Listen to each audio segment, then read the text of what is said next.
the Insomniac. Sitting spins now on the air for all the night freaks who can't sleep. I'm the Insomniac, Juvan, and today we're gonna take a look at some of my flicks. So getting where you fit in, sit down, shut up and listen. Don't forget to like, comment, and subscribe. And don't forget to flick it. Welcome to the Insomniac Sit and Spin. Welcome to the Insomniac Sit and Spin. Welcome to the Insomniac Sit and Spin.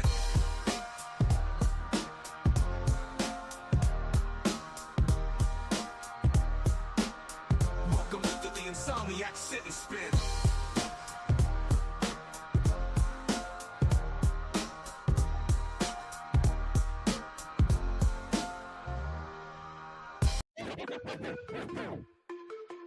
Play.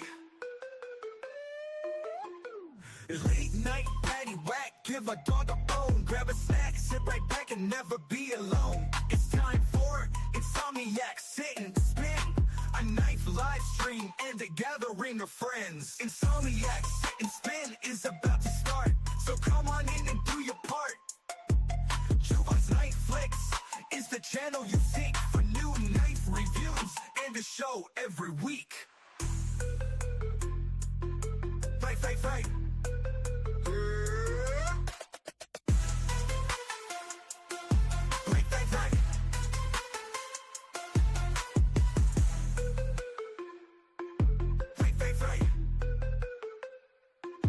Insomniac night, patty whack, give a dog a bone. Grab a snack, sit right back and never be alone. It's time for Insomniac Sit and Spin, a knife live stream and a gathering of friends. Insomniac Sit and Spin is about to start, so come on in and do your part.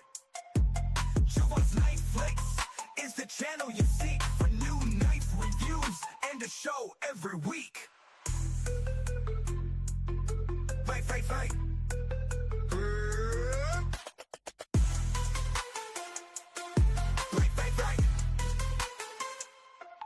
It's on.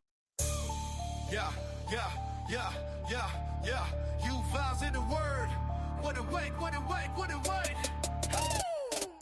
Late night creeps where the shadows grin. Juvan's in the cut, let the games begin. With a flick of the blade, we dive in the sin. It's a marathon groove, not a race to win. The clock don't sleep, the knives don't pause. Chasing thrills, no time for applause. The world spins mad on Juvan's claws, where the edge cuts deep in the night's great jaws. Sit and spin under the neon glow. Wide awake where the insomniacs go. Feel the steel flash, let the adrenaline flow. Juvan's Night Flicks, it's the live late show. It's the live late show. Right away. It's the live late show. We're too sharp to dull, too fast to catch. Each blade is the spark making midnight hatch. In the zone we own on this Twitch dispatch, where the world sits still but the vibes still match. Time's a blur in the sleepless den. Every move's a twist, that slice in the zen. Juvan's got the rhythm, the pulse of man. Locked in the spin till the morning end. Sit and spin under the neon glow. Wide awake where the insomniacs go. Feel the steel flash, let the adrenaline flow. Juvan's Night Flicks, it's the live late show.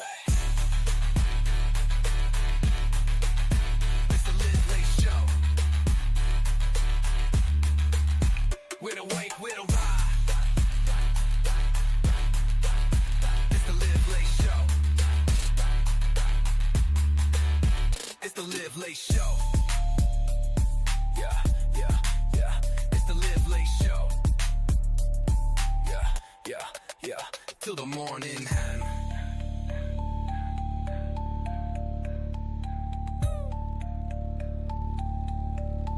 With a wake, with a Welcome to Juvan's Night Flicks.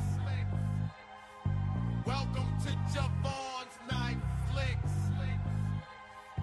Welcome to Juvan's Night Flicks. Welcome to Juvan's Night Flicks. The live streams popping, the comments are rocking, and Insomniac's favorite, no need for them knocking. You are now in the sit and spin, I'm at it again. About to hit you with some slapping content. Look at my pocket, I got a piece of steel in it. Real knife lover. They be feeling it, giveaway winner. I hope that you reeling it. About to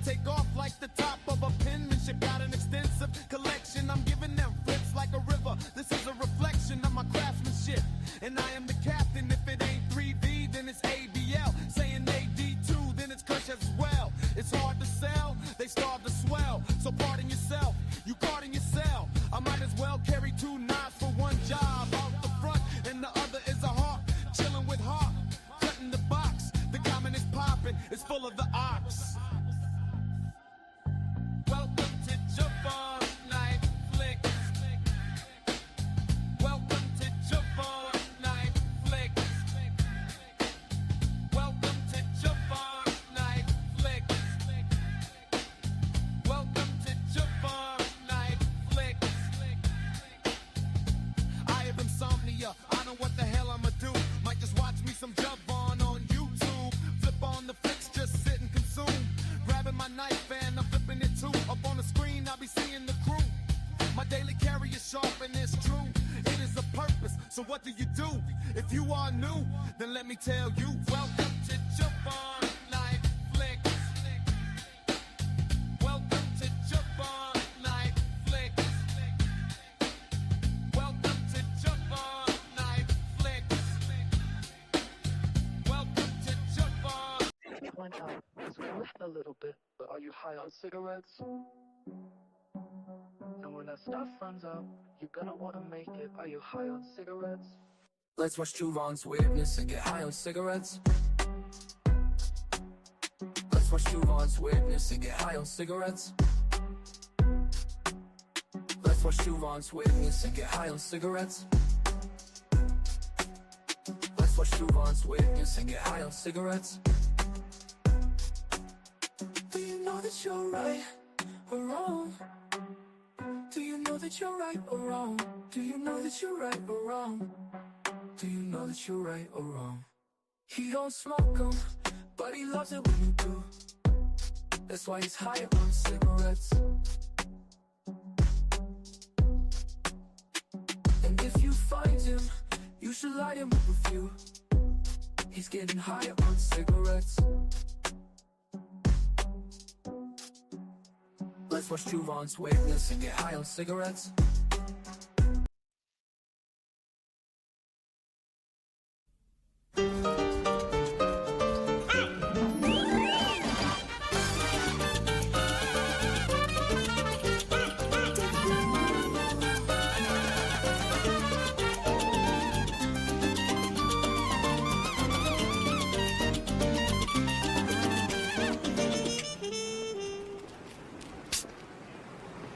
Yo quiero Taco Bell.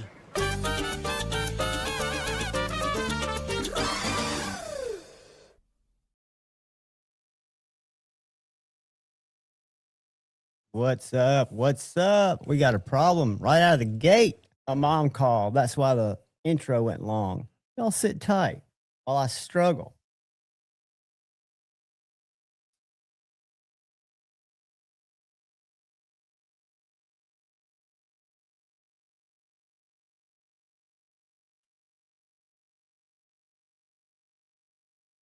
All right. That wasn't too bad. How is everybody? Welcome to Insomniac Sit and Spin on Tuesday night. We got Ground Fog was in here early. Marco, yay, channel member. What's up, brother? My man Paul Mills is in the house. Y'all are going to hear meowing for the next 5 minutes till she falls asleep. She came inside before the live, so she's stuck here. Hear that? Hey, Tippy. Hey. All right, we're going to ignore it. We got Henry Christopher in the house. What's up, Henry? We got Cliff Brott in the house. What is up, channel member? Good to see everybody. It is Tuesday. I was going to talk about some things, just kind of random things. I don't know how many of y'all went to Blade Show, had an opportunity to go to Blade Show, but I am just now feeling human again. It has been a rough week. It's like the week after I got home and got David, what's up, brother? Good to see you, my local brother. Y'all say hello to David in the house. But yeah, I'm just getting back to feeling normal. It's one of those things that it takes it out of me. It takes me about 10 days to get over it. And I'm finally back to the good. If the cat doesn't quit meowing, I will wake up, stand up, and walk out of this chair and let her out. Tippy, shut the fuck up. Sorry about the language, guys. Usually I try to say that for after the 15-minute mark, but she's wearing me out. But I hope everybody had a great week. Blade Show, I hope everybody's recovered. I hope everybody's home safe and sound. Projectiles are sharp. How are you, my friend? Welcome into the stream. I reviewed my first knife from Blade Show. It hadn't gone live yet. It's the knife that I carried since I've been back. It's my little Hinderer Flashpoint. I did a couple of shorts on it, and people were asking questions about it being discontinued. And I thought it was discontinued too, from Brant at Hinderer Collector 1931. And when I saw one at Blade Show, the only one they had out had pink scales on it. And almost bought it, but they found this black one, and I'm glad I didn't, because they don't sell replacement scales for this knife. I would like to have some of the more contoured scales, but that comes in a little bit different design knife. But this is a little skeletonized with G10 tender scales, thin scales. This one's in 20 CV, a little bit smaller than my 3-inch Hinderer, but it's a great pocket dropper, little fixed blade. This is just a spear point, and I've enjoyed it. I gave it a good review. I think it was $190 at the show for a USA made knife. I know they cut most of that out by CNC, but I'm kind of a Hinderer nut, and I didn't have one of their fixed blades, and this is the smallest one I could. I'm loving this knife, guys. This is a Kaiser Adamus. Excuse me, Abrams, not Adamus. It's an Abrams. A very unique knife. It doesn't look like it would be comfortable in your hand, but it's extremely comfortable. And it's got a grind very reminiscent of Hinderer slicer grind. You can see back here where you got this full size thickness, and then it grinds down full flat about 3/4 of the length of that blade. And it is slicey. And one thing that's really cool that I didn't know until the designer mentioned it on my video, if you see there, it's got T8s where you can take this hardware off, this red hardware, and remove the scales. Well, this red hardware glows in the dark, guys. I can't get it to do it under light. Let me see. But if I charge it up and walk outside or in my bathroom,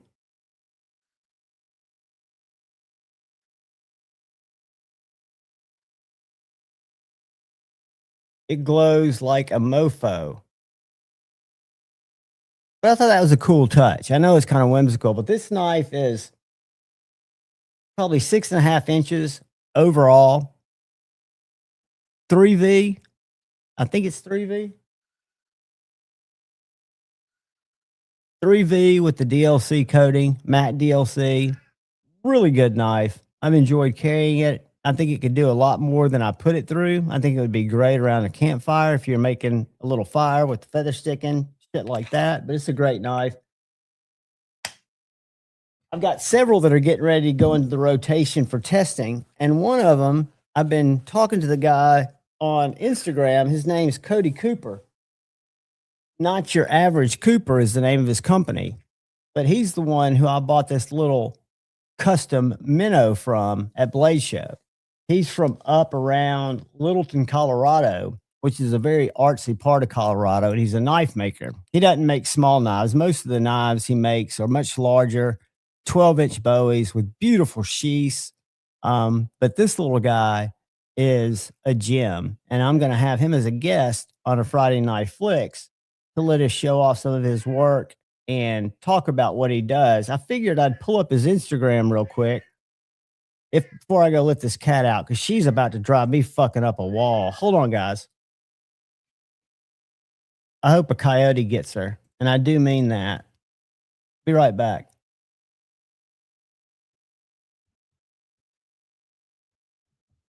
You got to shut the fuck up.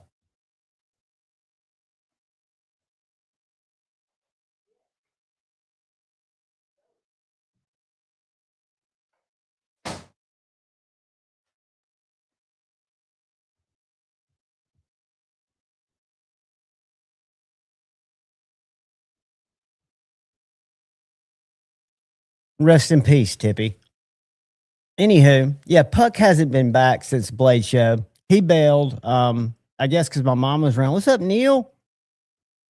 And he hadn't shown his face, so I could be catless before tomorrow. Let's go to Instagram and let me show you not your average Cody. I think you guys will appreciate his work. And he will be a future guest. Not your everyday Cody.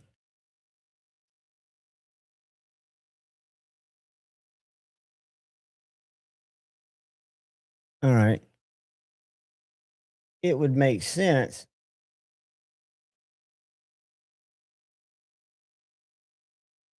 That's your everyday Cooper. God dang it.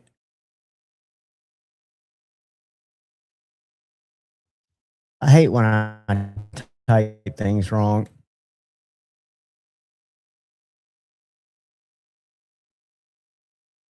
I really need a producer, but we have a nonprofit here, so. All right, let me go to messages because I sent him a message. Let's click on his message, go the backwards way. This is so freaking frustrating. Go up here to this, and there's his page. Let's close out that. I hate Instagram search. It's so lax. All right, this is Cody Cooper. He goes by Not Your Everyday Cooper. And the knives he had at Blade Show were very impressive. If you look at that sheath, it's gorgeous,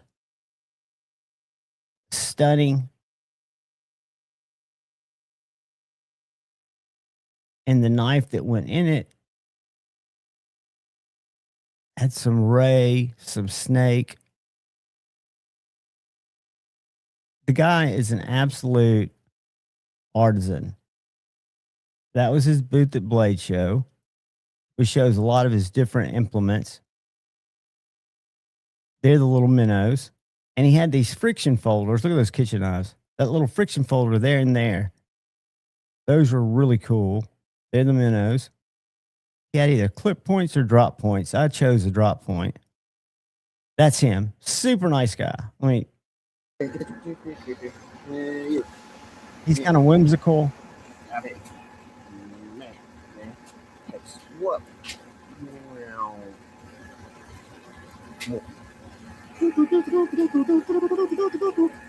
Laser or something. You got to talk to the guy, and I think he'd be a great guest on the show. I think everybody would enjoy him. Laser or something there. There's minnows. I wrestled with the clip point versus the drop point. The drop point was just slicier. I think this is the one right here. This blue one, fourth from the left, is the one I went home with. And there's his stuff. I did not film his booth. I did not find him until the last day. I don't know why that paused. This little friction folder. Baker Forged Damascus, carbon fiber scale. And that's the second one he's made. And then he made... You're getting copyright struck, John. I don't care. I just take it. I'll cut it out. I don't mind that. Okay. I'll cut it out. I just was showing his work. This was the guy that was right next to Maddie, Shane. Who? Next to, not Maddie, Sharif. Oh, yeah, I remember him. I just missed the beginning of his video because he's so whimsical. This is what I remember of him. Hold on. Want to see something crazy?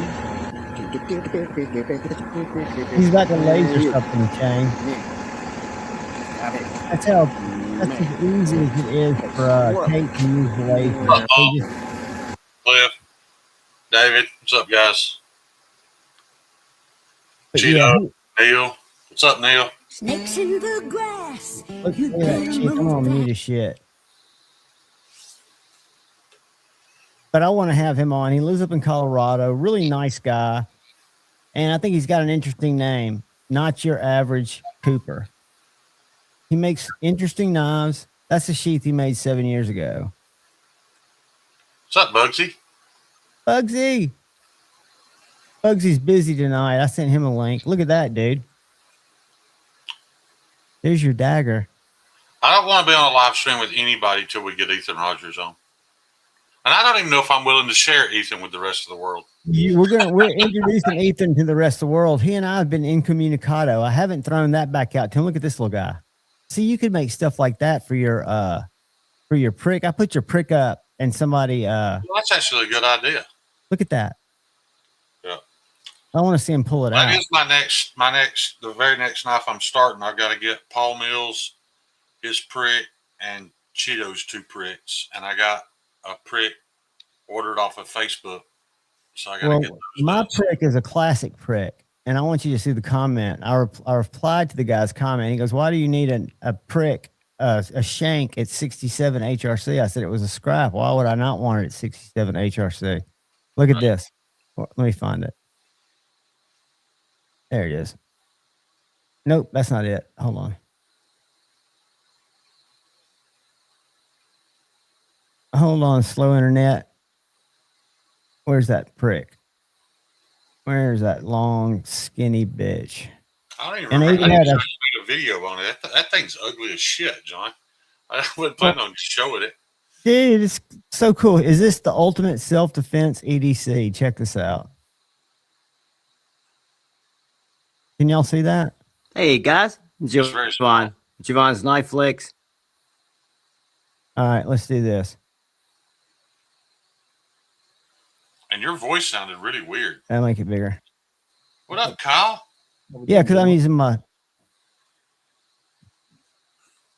Kyle. With the prick from Edgy American Blades. Well, I can tell you that got Well, no it's sound. not. It's my internet's fucking up. But anyway. This is K390, guys. No, at about just went out. 66 HRC, just for poking and stabbing. Stabbing and poking. For poking and stabbing and poking. And the comments I got were great. Dude, that thing got, let's see, how many comments?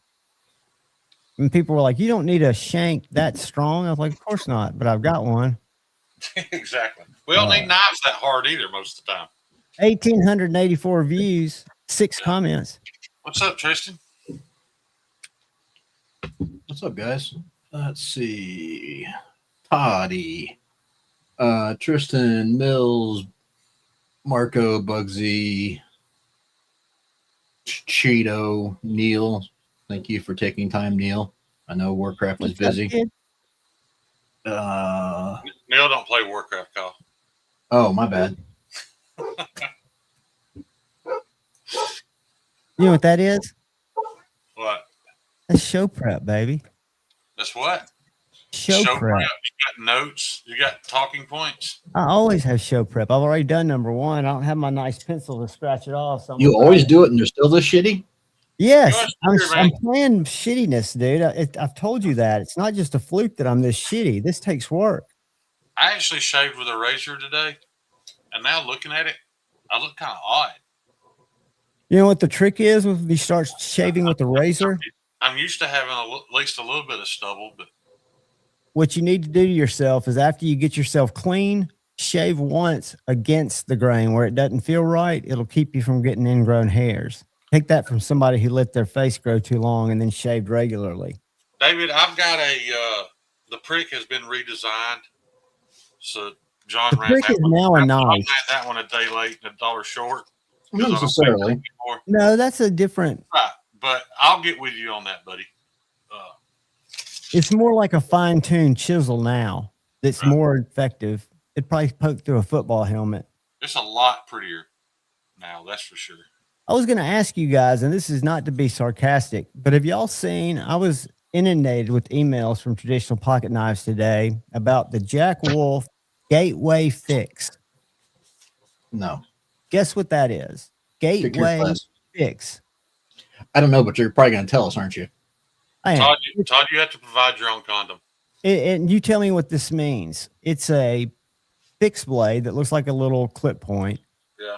That is in 14C. Comes with a Kydex sheath, and it's $79. And all of Austin's other knives from Jack Wolf are marked down, his full size. It tells me something's amiss in the market.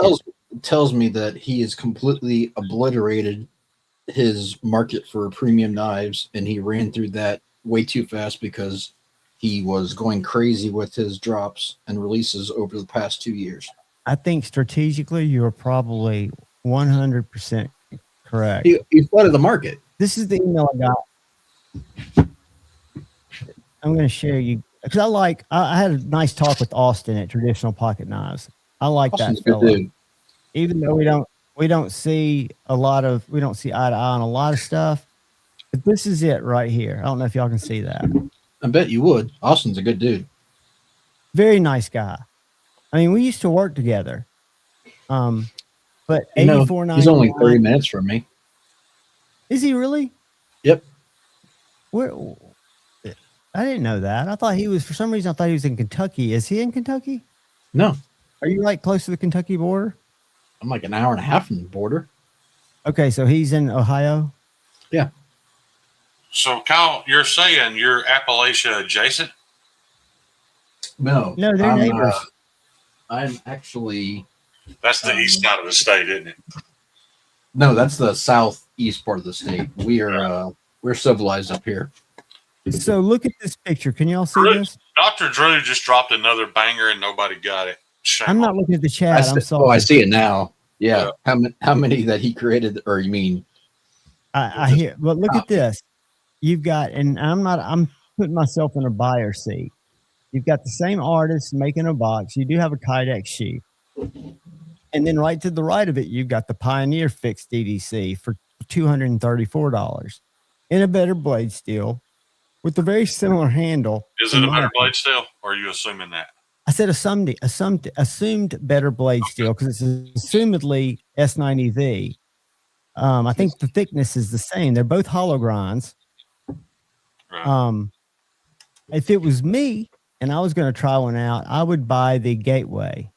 Is $75? Is that price right for something like that? I would always buy, if I'm buying Chinese, I would always buy the 14C because they fuck it up less. I think you're right. And I think that's almost $200 less. That's over $150 less. Right. Here's the thing. For $79, even if it isn't 14C, even if it's their whatever, that's still a good price point. I agree. That's what I was wondering. It's a good price. Yeah, I think so too. And I've never seen a Jack Wolf knife that wasn't made well. Well, I have no problem with that price point and that product for that. Yeah, I think know what you're getting. That's all. The whole reason why I went after Jack Wolf knives, because his first fixed blade was nearly $300 for a Chinese fake steel fixed blade. That's why I attacked him to begin with, and I stand on that. That's bullshit. And you said that to him in person. I watched you have that conversation with him. But if you want an $80 Chinese fixed blade, man, that's a good option. Well, I just think back. I bought my first Tucson for $60. That little one, that my TS 150. So I feel like if I'd have seen that back then, I probably would have thought about it. But it's such a rapid departure for not a lot of product cheapening. Yeah. I'd much rather have that for $79 than Kaiser fixed blades for $70. But y'all would appreciate this. I had a conversation with a guy today. We carry Rosecraft blades. And I think you both will agree Rosecraft blades are made very well for a traditional style knife. Yeah, they're rough rider premiums or whatever. Yeah. Yeah, their traditionals are fine. Their other knives are shit. I loved it, but he would not pay $54 for it because it came from China. He would pay $80 for a case. That's very fair. I didn't try to sway him one way or another. I just said that's interesting. I mean, he knows the people. He knew some of the story because they were part of Rough Rider Reserve or part of Smoky Mountain Knives, right? Because he knew some of that, and he was just like, "Yeah, I just can't support." I was like, "Well, what do you think about the designer and the business being stateside?" He goes, "That's a good point." He goes, "But I'm still not interested." And I said, "Well, I think that's fine. That's fair." I found it interesting, and it was a 50-something-year-old guy. It wasn't an old timer. I'm 55. I'm an old timer. You're a baby, dude. You're a pup. You're just I an look, old like, man. I look like a baby in last week's thumbnail. You did. You were so peaceful, dude. I should have fucked with you more. You're lucky I'm a nice guy because you left yourself open, wide open, a couple of nights to be really fucked with and had a lot of content made about you. I know. No, I didn't sleep much. Remember, I woke up and you were just plain. First time I've ever seen you asleep, laid out perfectly flat on your back. And in fact, the bad thing is, if I was perfectly flat on my back, that's why I was so sore the next day because there was nothing there that was flat. Well, that's not why you're sore either. It's because Shane's behind you. What's up, Gary? Oh, Gary. How's It it was going? rough. Yeah.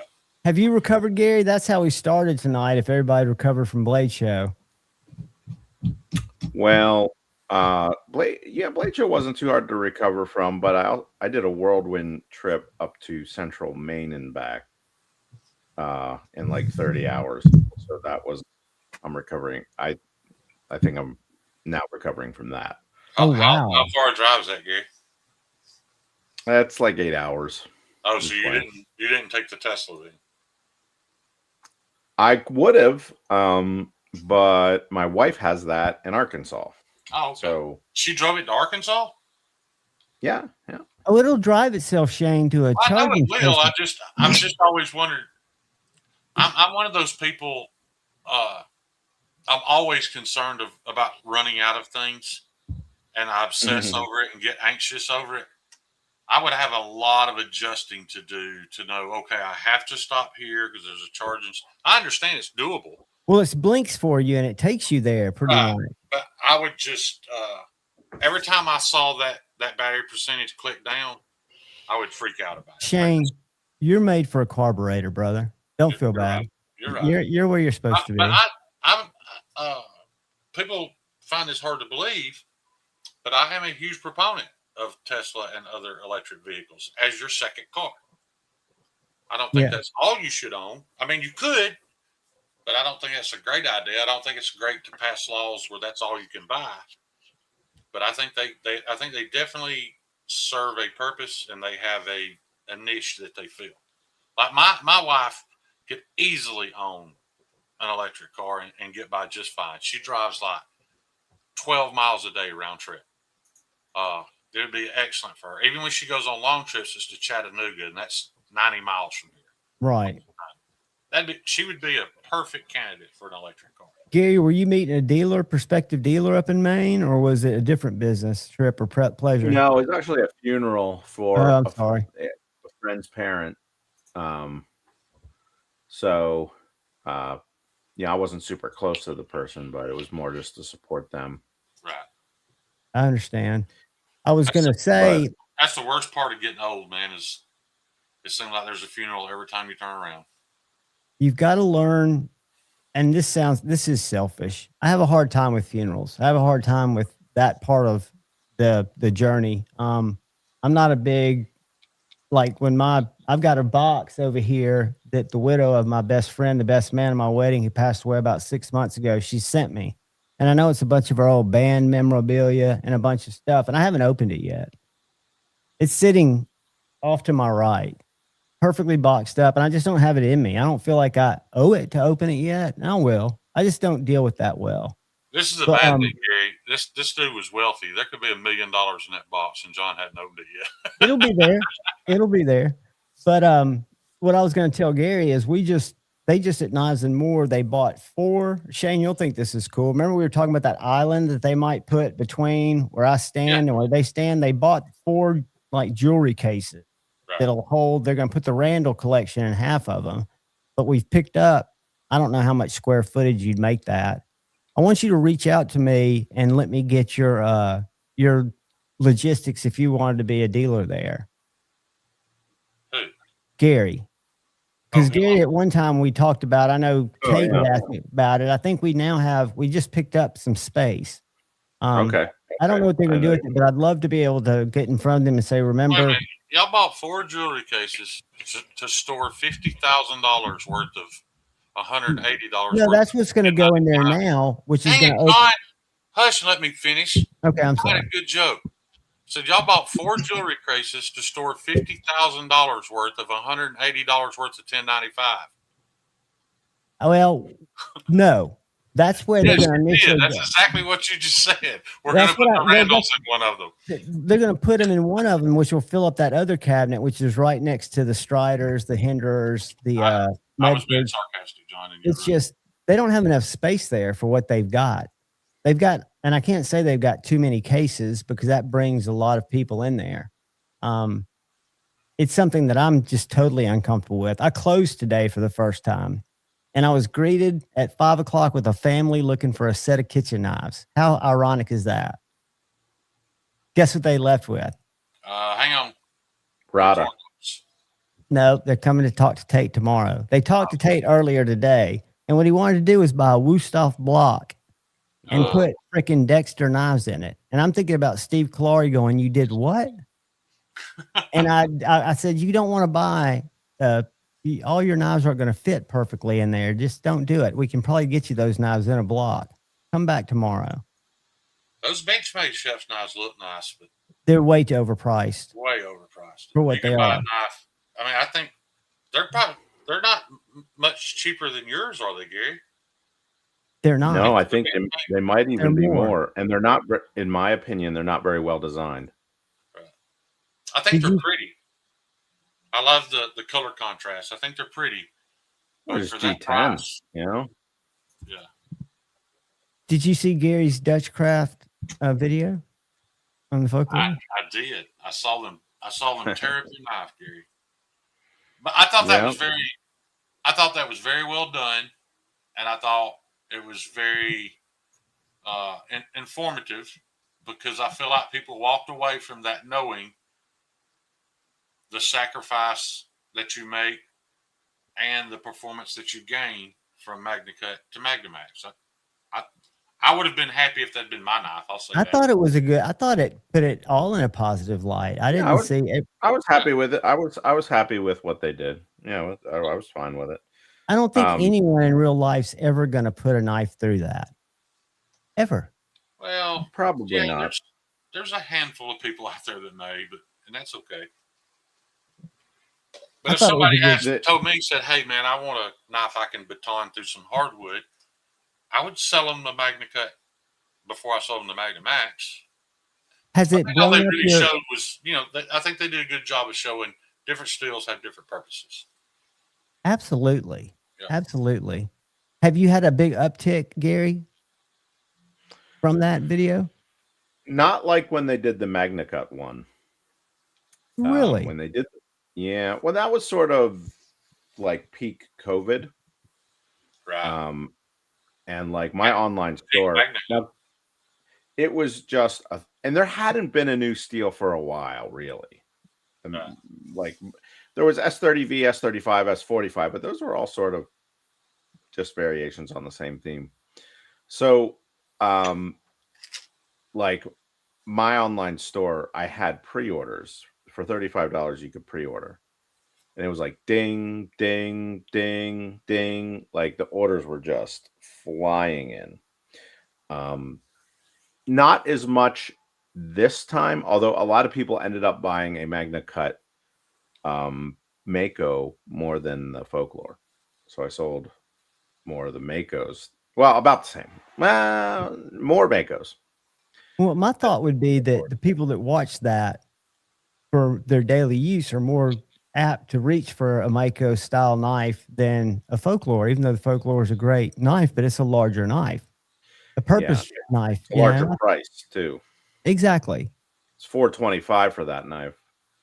That's the next level up. Bugsy said he thinks the names were too similar, but Bugsy, when all this started, the whole Magna was going to be a larger line of steels because they had planned on MagnaCut, MagnaMax, and MagnaWare. I guess with all this Crucible stuff, he's kind of dropped the MagnaWare, but he actually mentioned it in something I watched within the last couple of weeks, or maybe he mentioned it in the chat when they were talking about when he did the little live stream answering questions about MagnaMax. MagnaWare came up. Well, MagnaWare was already trademarked. Oh, or MagnaMax would have been MagnaWare. Oh, okay. So you think Magna Max is what he intended to release when he was talking about Magna Wear? Yeah, that makes actually, sense for Larian because of the wear resistance. But I was thinking Magna Wear was going to be a tougher Magna steel, like Wear is true wear, according to the guys at Crucible. Yeah. He actually wanted to do Magna Max first, but I forget what he told me. But for some reason, they ended up pursuing Magna Cut first, and then going on to Magna Max here later. I'll tell you what, it is a performing steel, so I expect once people get this in their hands and start using it, they're going to see a difference in performance. Someone really who is. made that, Kyle? Did you make that or Stevie? Neither. But that was who made that. Was it Shady? Nope. Drew? Nope. I'm pretty sure that one was Smock. Maybe it was. Yeah. Gary, that was so funny. When I called him, told him I liked his knife. Did you see the other one, John? No, I haven't seen any of them. Oh my God. That one. Hang on. It was all kind of overshadowed by the rotated chip. The whole rotated chip run right after Blade Show kind of sucked all the air. Those memes. I'll tell you, I'm testing the best that I can test something. John, have you even found yourself on the Where's? There you go. The Where's Javon? That one. I didn't even know it existed. This is Where's Javon medium difficulty. What he did, he took every face off this Where's Waldo picture and replaced it with Chef Rocky, except for one face, and it's yours. And it took me a solid 45 minutes to find you. Email it to me if you can do that. That'd be funny to try to find. I think that's hilarious. Don't anybody tell him where he's at. I want to see how long it takes John to find his own face. I'll try to find. Sorry, Jersey. That was Drew that did the Hangover. There were so many going there for a couple of days, I couldn't remember who was who. I thought it was Drizzy that did the thing. I knew it was either Drizzy or Shady, but I couldn't remember which one. What I don't know how to do, and y'all tell me, I'm afraid I'm going to give up because I've gotten almost to the point, and I've got to count up all my lines to where my Magna Cut will no longer really cleanly. It still does. It needs about 20 more runs through cardboard where I think it won't cleanly cut paper. But this has gone neck for neck with it, the Magna Max. And the Magna Max hasn't slowed down a bit. So am I going to go 3 times through more cardboard? Because I don't think I have it in me to wait that long for the video. I mean, should be a little less than half. Okay, so once I finish and this quits cutting and I keep cutting. A little less than double. Okay. There you go. That's good to know because, guys, this has taken me a month longer than I thought it would. I thought the long strips of cardboard, with cardboard being as abrasive as it is, that the Magna Cut would have quit cutting. And I think the geometry has a lot to do with it, in my opinion. According to Larry Thomas, it's the most important part. Yep. But they're identical geometry. Right. Right. So they're good to test the two materials against. Perfect. That's a perfect example of testing one blade versus another. Bugsy, you got some wind noise. Are you in the car? Yep. How's that? You got two different steels of the exact same geometry from the exact same maker. You couldn't ask for a better comparison. I wish I was better able to test it, but I guess I'm testing it through the most real world scenario because there's no variation in the length of cuts that I'm making. Right. You're doing it as fair as anybody else ever has. You're just not sitting down doing it all at once to your rig purpose. And I'm not doing it on rope. I'm not doing it on denim. I'm doing it on one medium. Hey, Rob. What's up, Rob? Good to see you, buddy. Oh, Rob's Nerdy Knives. What's up, bud? Rob had a big crew Monday night. He had something going on over there. You always get a pretty good sized crew over there. Yeah, they get a good group. I was sharpening last night. What were you sharpening? I was sharpening my Scout, a CTX XHP. I was taking the factory edge off this, and I didn't get any curly Kyle. You know why? Because you taped it? Yes, sir. Taping it makes all the difference in the world. So, and then I've been watching Tate a lot back in the back on his Torex or whatever he sharpens on. And there's a lot to be said for the way he does what he does. I don't know, because he doesn't have a template. He's doing it all by feel.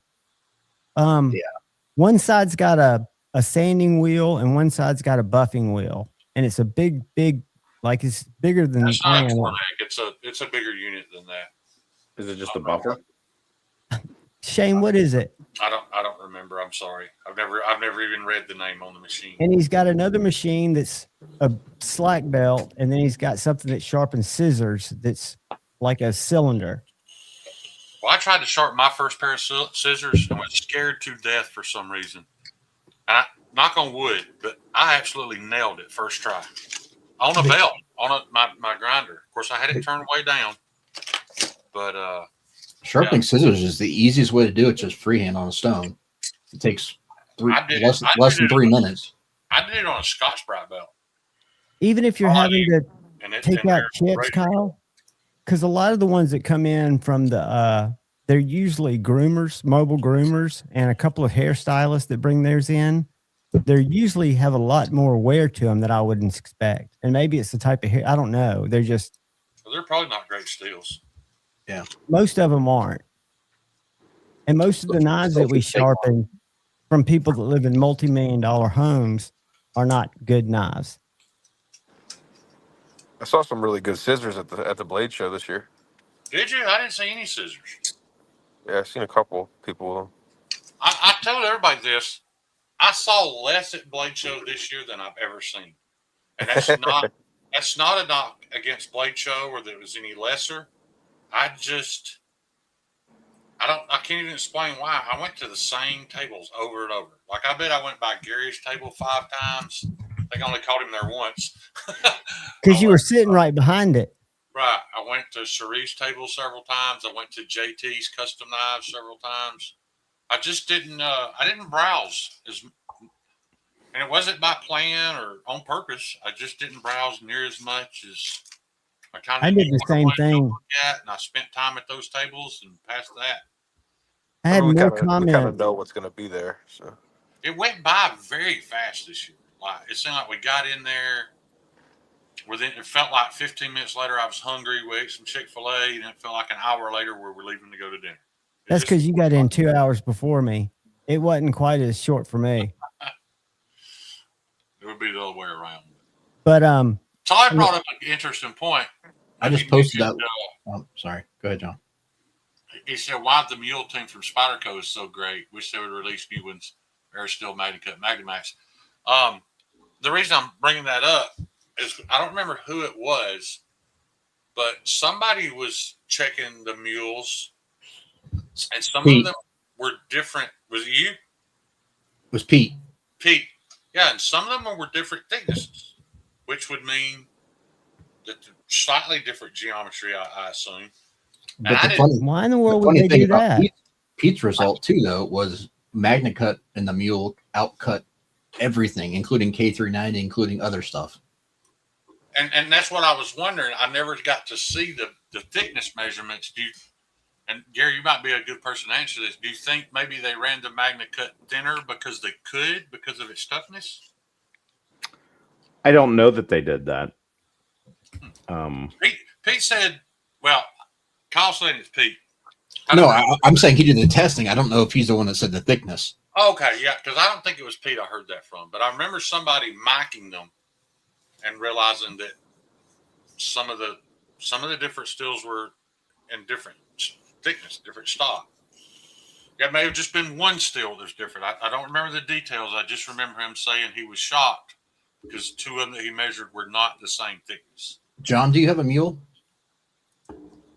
I've got access to one. I've reviewed one. That's how I met Dale Grabowski. Right, I thought you had one. I was going to say, Mike, because I've got one sitting next to Mac and Mike, but if you don't have it handy. Hold on a second. Let me see if that's on.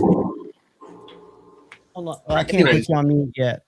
Rick, Shane, there wasn't no waffle fries, but all they had was Chick-fil-A sandwiches and waffle chips because Oh, we can report back on that. they weren't cooked fresh on site. Shane, that link that I just posted Yeah. is Alex Steele went to a scissor making shop in the UK and it makes some of the finest scissors made. Oh yeah, I saw them. And those are phenomenal. He watched how they were made and he made a pair. It was pretty cool. Oh, okay. Yeah, there were some real nice ones like that at Blade Show, like real like fancy ones. See, actually, Paul, I saw one for. It's been a while. I'm sure it's gone by now. I saw one for sale shortly after Magnamax came out. Somebody already had it up for sale. I know Tate charges a lot more to sharpen them, and it takes him a lot longer. And I've heard him talk to customers about certain ones that can't be saved. And I don't understand the mechanics of it because I'm an idiot. But I don't think it's as easy as a knife, is it? Well, the two blades have to meet perfectly, or else you're losing all your cutting ability. So blade if stock, you sharpen a belly into them, you're screwed. blade stock thickness on the mule that I've got is 0.15. 0.15? Hold on a sec. You could probably check their website of like all of them. Yeah. Now, like I said, I'm not claiming that's gospel. I know for a fact I heard a knife guy on YouTube say that he found that they weren't all the exact same things. And I was curious if that was a design issue, or if they were deciding to make some thinner because the steel could handle it, or if it was just because that's what they got the sheet in. Well, aren't they using it to test specific steels? They're not using it as a. Are they? Yeah, I mean, that's part of the project, but like that, they probably just got a huge batch in a certain thickness, you know. Like Blade thickness 0.118, 3 millimeters.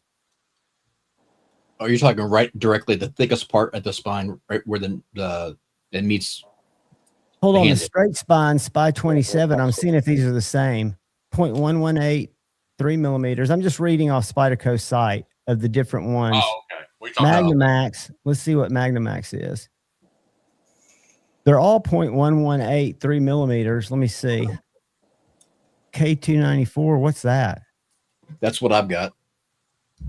All right. This one comes in. It says it does not have a thickness or inches. What did yours come out at? 0.15. Okay. This one has no technical specifications listed. So it doesn't have 0.18 like all the other ones do. Are you saying 0.15 or 0.105, Kyle? 0.015. Oh. Well, what I'm looking at is 15,000. No, I'm sorry. I apologize. 0.15. Yeah, 0.15. Yeah. Yeah. So it's a little bit over an 8. A little bit over an 8.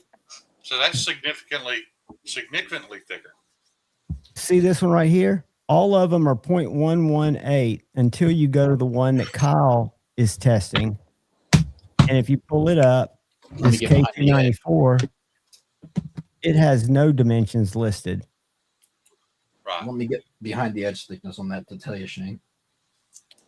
Like I said, they probably just got a batch at a certain thickness, you know, like.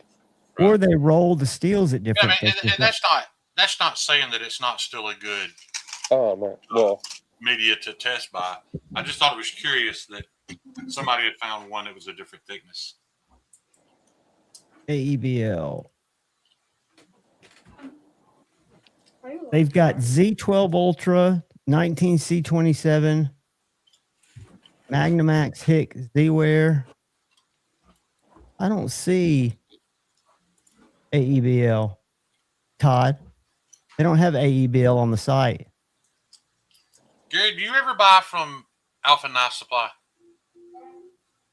I may have. I like buying from Alpha Knife Supply solely because the steel is shipped to you. Thanks, buddy. In such a pretty state, they grind it. I don't think it's flat ground. No. I think it's double disc ground. So Blanchard ground. Out of the package, it looks better than everybody else's steel. And the prices, they say free shipping, but you know they're $10 a stick higher. It comes out about the same money. Is my point. but it is double disc ground. So that's an advantage for the same price. But while I was at Blade Show, I told him, I was like, man, I would order more often, but way too often you guys just have it in like 11-inch pieces, which is a lot of waste for me. And they told me that if I call ahead, they can cut me 3-foot bars. So nice. For those of you who didn't know that, I guess that's a possibility. You can have 3-foot bars cut. And I've recently been looking at Baker Forge, and they've got all their dimensions. No two are the same, but apparently you can have it rolled and cut at almost any length and thickness you want. I don't know how much extra that costs, and that's already a lot of money for a non-performing steel, but it's beautiful. But so I just measured, Shane. You're looking at between 18 and 20 thou behind the edge on that mule. So that's what I was wondering. So do you think they did the K1094 and made it a little thicker because it's a more fragile steel, or do you think that's just what they shipped them? What do you think, Gary? What would be their deciding factor there? Of doing it so short? No, the K1094 Spyderco mule is thicker than all the rest of them. Different factory. That would be my guess. Okay. That makes sense. What's up, and Gary? They might not call that spec out. Like, you would think that they would do them all the same. I'm a little surprised they didn't. Right. Maybe that's an anomaly. Maybe I don't know. Terry, you could pry the tracks off of a Sherman tank with that stuff, probably. Isn't that what you made that indestructible knife for Joe X in 8670? Yes. Yeah, I've got some 8670. I used to have a lot of mules. I probably had a dozen mules or so that I would. But then I just make my own mules now. I just order a sheet of steel. There you go. And it's kind of what you've been doing, just with a precise heat treat. And the other thing about the mule, for me, I think it's a terrible, terrible knife design. I don't like the look of it. I especially don't like the look of it with Spyderco's scale. Yeah. I don't think it looks horrible. I just think the angle that the scale runs at, I almost wish it was the exact opposite. But that's just me. It's a personal taste. Well, Dane, the guy across seas who does all the handles for him, says one of his biggest requests and one of the mods he does is takes something out of the handle to make the handle thinner. He did it on his personal one, and he said 40% of his scale requests, they want the handle shrunk down. I don't remember Jeff's handle feeling bulbous, but he cuts it down quite a bit. Paul, I've never seen Maximat for sale. And from all the issues that Spyderco had with it warping, maybe that's why. But none of my suppliers have ever, that I know of, I don't recall ever seeing Maximat on any of their sites. Carpenter is just hard to get stuff from. Right. If I had to guess on the mules, K294 is not that common. So that very well could have been a supply issue and they wanted to bring it out, and that was close. Because ultimately, if you're at, what did you say they were, John? 0.138? 0.118. 118 over 0.115, Kyle. So very minimal. Well, yeah, that's minimal, but it depends. If they're keeping behind the edge thickness the exact same across the board, then yeah, the geometry will be different, but it's not. It's not be hugely different. It's not. We're not debunking. It's a good test medium. No, I mean that's basically the difference between. Yeah, I mean. That's the first thing I've ever cut with this Magnamax, come to think of it. Yeah, I didn't think about that, man. I know you were wanting some Magnamax and, wanting a little better price. Creeley has these on his site for $150. Is it $150, Gary? I think they're $150. They're not on. It is super thin, Paul. Super thin. And I think you ought to 3 and poach the scales if you don't want it skeletonized.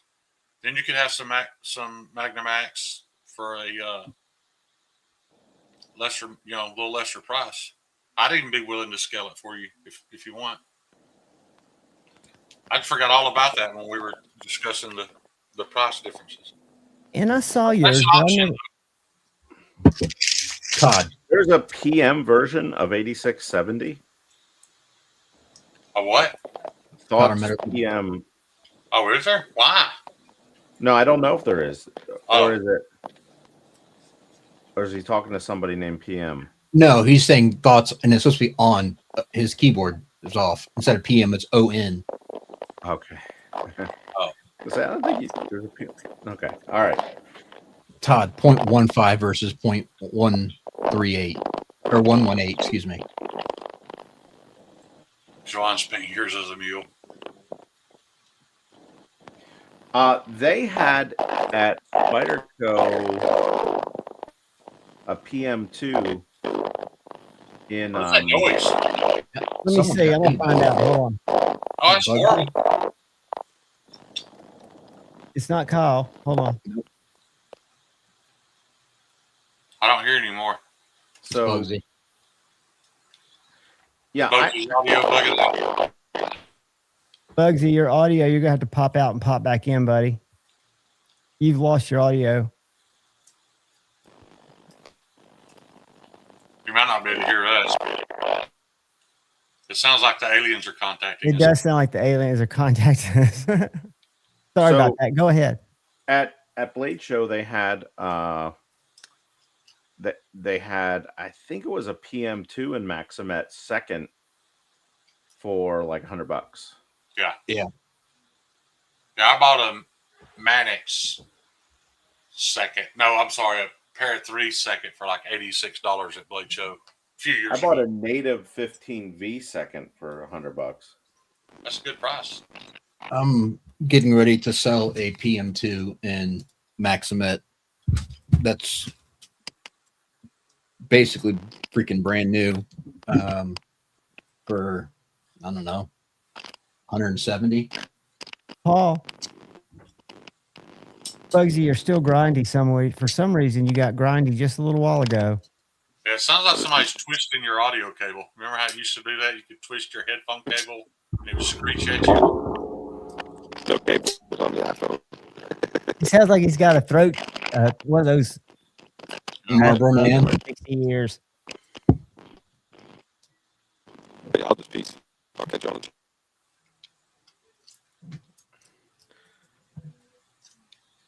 Yeah. Paul, you want to keep it in that 600 to 800 range. Yeah, it's not one I recommend. But to be honest, man, I don't particularly care for a polished edge on anything. I'm not saying they're a bad idea. I'm just Depends on saying. the steel. Yeah, I just it doesn't do anything.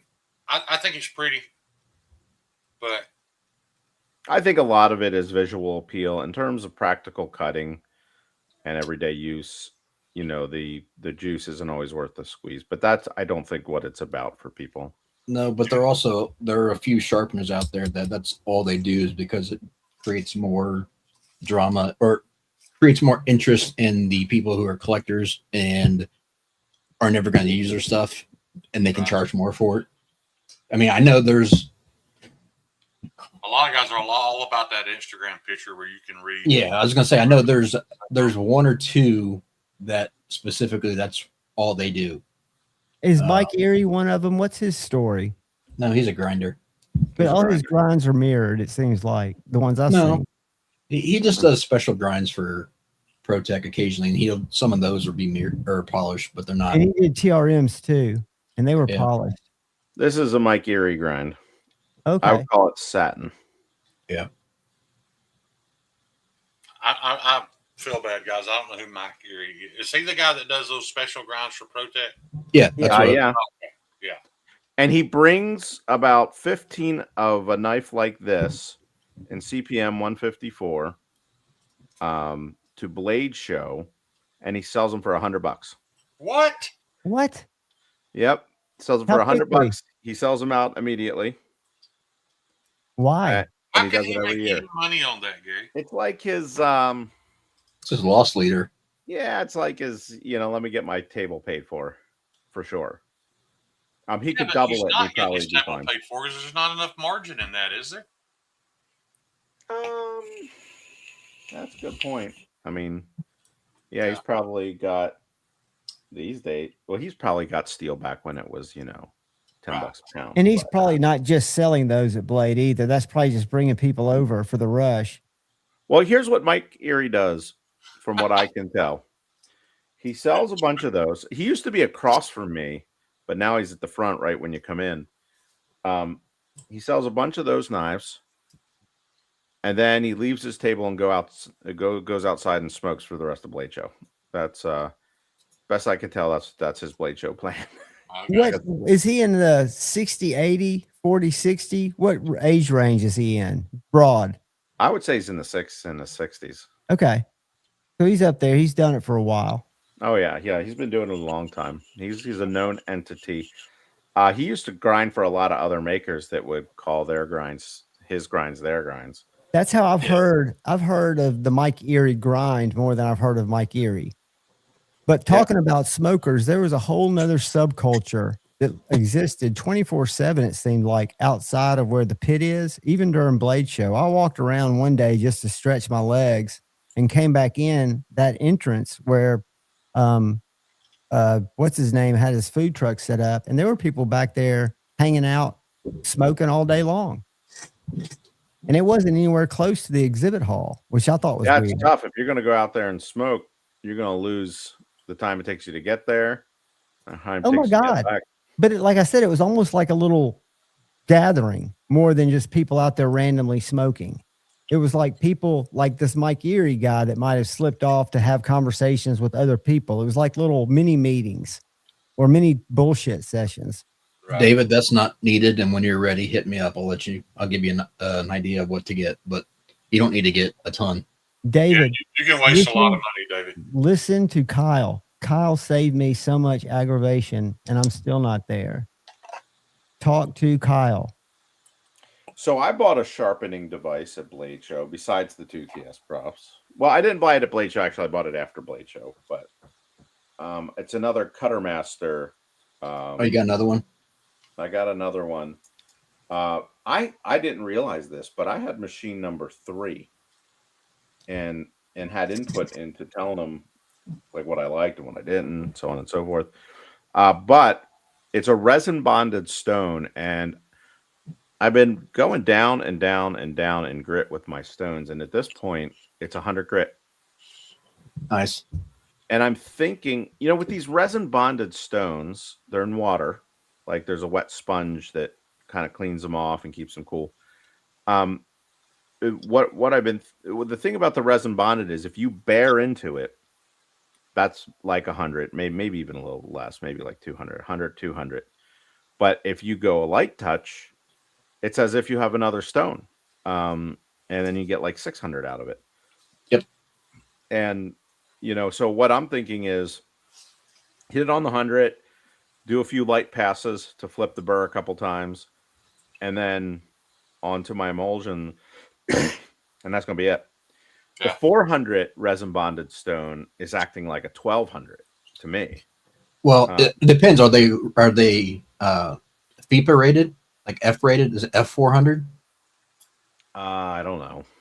Because there's different. There's JIS, which kind of standard, and then there's F400 would be 1200. No, F400s. Or 1086. Yeah, 1086. I've got a whole chart. They never introduced this whole new rating because it confused everything. Yeah, and the Chinese do that sometimes. They use these different ratings, but this is Cutter Masters doing it in like a standard mesh grit type of rating. Okay, that's why I didn't know where they're getting their abrasives from. I don't know either, but they're calling out some particular features in there, and I used theirs, and it did work a lot better than the one I had. So I actually ordered it with 2 100 grit stones, and I'm gonna put the other one either on the guy that sharpens for me, Paul, at home. But it will like it's taken me a while to do this Maximax or Magnamax because it's really wear resistant. So I'm hoping this 100 grit stone and this machine, and it's a new machine. So mine is a DC. Then they went to AC with like a servo controller, like a VFD servo controller. They did that for a long time. Now I believe they're going back to DC. I'm glad you brought that up, Gary, because that brings up another topic I wanted to ask about. Alex Garland at Outdoors 55 recently posted about a 5-minute video on a discovery he made sharpening Rex 121. Yeah, I saw that. And it was magnified. The camera was extremely magnified. And as he would pass Rex 121 across a fairly coarse grit stone, you could actually see pieces of it just flaking and chipping off. That's how it is. Is Maximet going to be? I understand it's wear resistant. Magnamax? Yeah, I understand it's wear resistant, but No. that doesn't necessarily mean that Max. Magnamax is 5 times as tough as that. It is way stronger steel. Right. Not let that screw you guys off in your Rex 121. You already knew it was a little fragile. But what he's saying is he's having much better success out of it not chipping, sharpening it on higher grits, but also means you're going to be there longer. What was he? What was he sharpening on? First of all, edge leading and edge trailing made a difference. Yeah, edge leading and edge trailing. He was just sharpening on I don't remember what grit it was, but it was just a freehand stone, and you could watch as it passed across it. You could just see pieces of the knife. Now they looked large, but that's under a magnifying glass. But they were chipping off, and it left a very ugly edge. Well, the reason why I ask is because a lot of that depends on quality of abrasives as well too. And I've done several 121s now and haven't had that issue. And I've started low. It's not. It wasn't the abrasive. It's not the abrasive. It's the Rex 121. So when they make Rex 121, I believe Niagara told me they have about 70% loss because it crumbles. It barely stays together. There is so much alloy content in the matrix. It barely stays together. And some batches of it are much better than others. And I experienced that. And like when you're laser cutting them, like I am, like I have, the heat affected zone goes in a little further and really affects that edge. You really got to get rid of the first little bit of steel when you're sharpening apex and then go back just a little further. And so some of it could have been that. Some of it could have just been a crumbly section of that Rex 121. Right. So I don't think that's universal to Rex 121. There's a reason why Era doesn't want to make it. It is really difficult to deal with consistently. Magnum Max is way, way, way, way less like that. However, it's also not nearly the edge retention. So, but I saw the video. I've sharpened 1,000 Rex 121 blades, and I would almost guarantee that was the steel. And the only reason I ask Gary is because obviously I haven't done as many as you, but excuse me. But after doing quite a few, starting out on pretty low grit, the only thing that I did notice with it was when it formed a burr, it wanted to. When you first got that burr, it started off as a large burr. You couldn't just like slow it down and get a small burr. Then you would have to flip it from side to side. So it wasn't like a soft steel because it wasn't like smearing, but it was definitely quicker to raise that burr to a large burr than it was. And I look at mine under a loop as well too. So it's not like I'm just doing it by eye. You could have taken your thumb and probably pushed that burr off. Yeah, I mean, but my point was some steels you can go to the point where you create an apex in just a small burr. This one you wouldn't. It went to a large burr automatically. And that large burr you saw under a loop under his, he's got a pretty powerful. He's using a macro lens, I think. Yeah, and it was literally like the the diamonds on his plate look like they were the size of grains of rice. So he's got a lot of magnification. So that might be what that large bird looks like. That's 1000x microscope that I use sometimes. I got you. So, I don't know what magnification it would be. I he probably just got some chunky steel. Well, it very well could be the steel. It was weird that you start to see different patterns in because it's not a hard steel to sharpen. And a lot of these high edge retention steels aren't hard to sharpen with the right tools. Maximat's not hard to sharpen. You know what can be hard to sharpen? 3V. You know what's hard to sharpen? Gas station knives. Shitty steel. Wow. Yeah. That's the hardest knife to sharpen. It's not any of these hard high HRC knives. Tate says the cheap kitchen knives are the worst. Just cheap steel in general. Yeah, they're just tin. My Doug, who works for me, he's a sharpener also. He sharpens at farmers markets, and he predominantly just uses a 1x30. Yeah. With like a 60 grit ceramic. Because you get knives that are so dull and so wrecked and such crap steel that you really need to hog off a lot of material quickly. And so he'll do it with like a 60, then he'll go over to like, I don't know, like a 120 or a 220, and then buff on his favorite paper wheels with his crappy rouge. But that's what he does. And but now that we've badmouthed Rex 121, my Sage 5 and Rex 121 is up for sale. And it's not because I've had any issues with the steel. I've just discovered that, or rediscovered, I'm just a Mannix guy. My hands don't work great with a compression lock. The Mannix is just a knife for me. So I've got a Sage 5 and Rex 121 with AWT scales for a very good price. Message me if you're interested. Less than the original table on just the knife. So if anybody's interested, let me know. But if you buy it, no. Very high edge retention, very low toughness. Let me ask y'all a dumb question.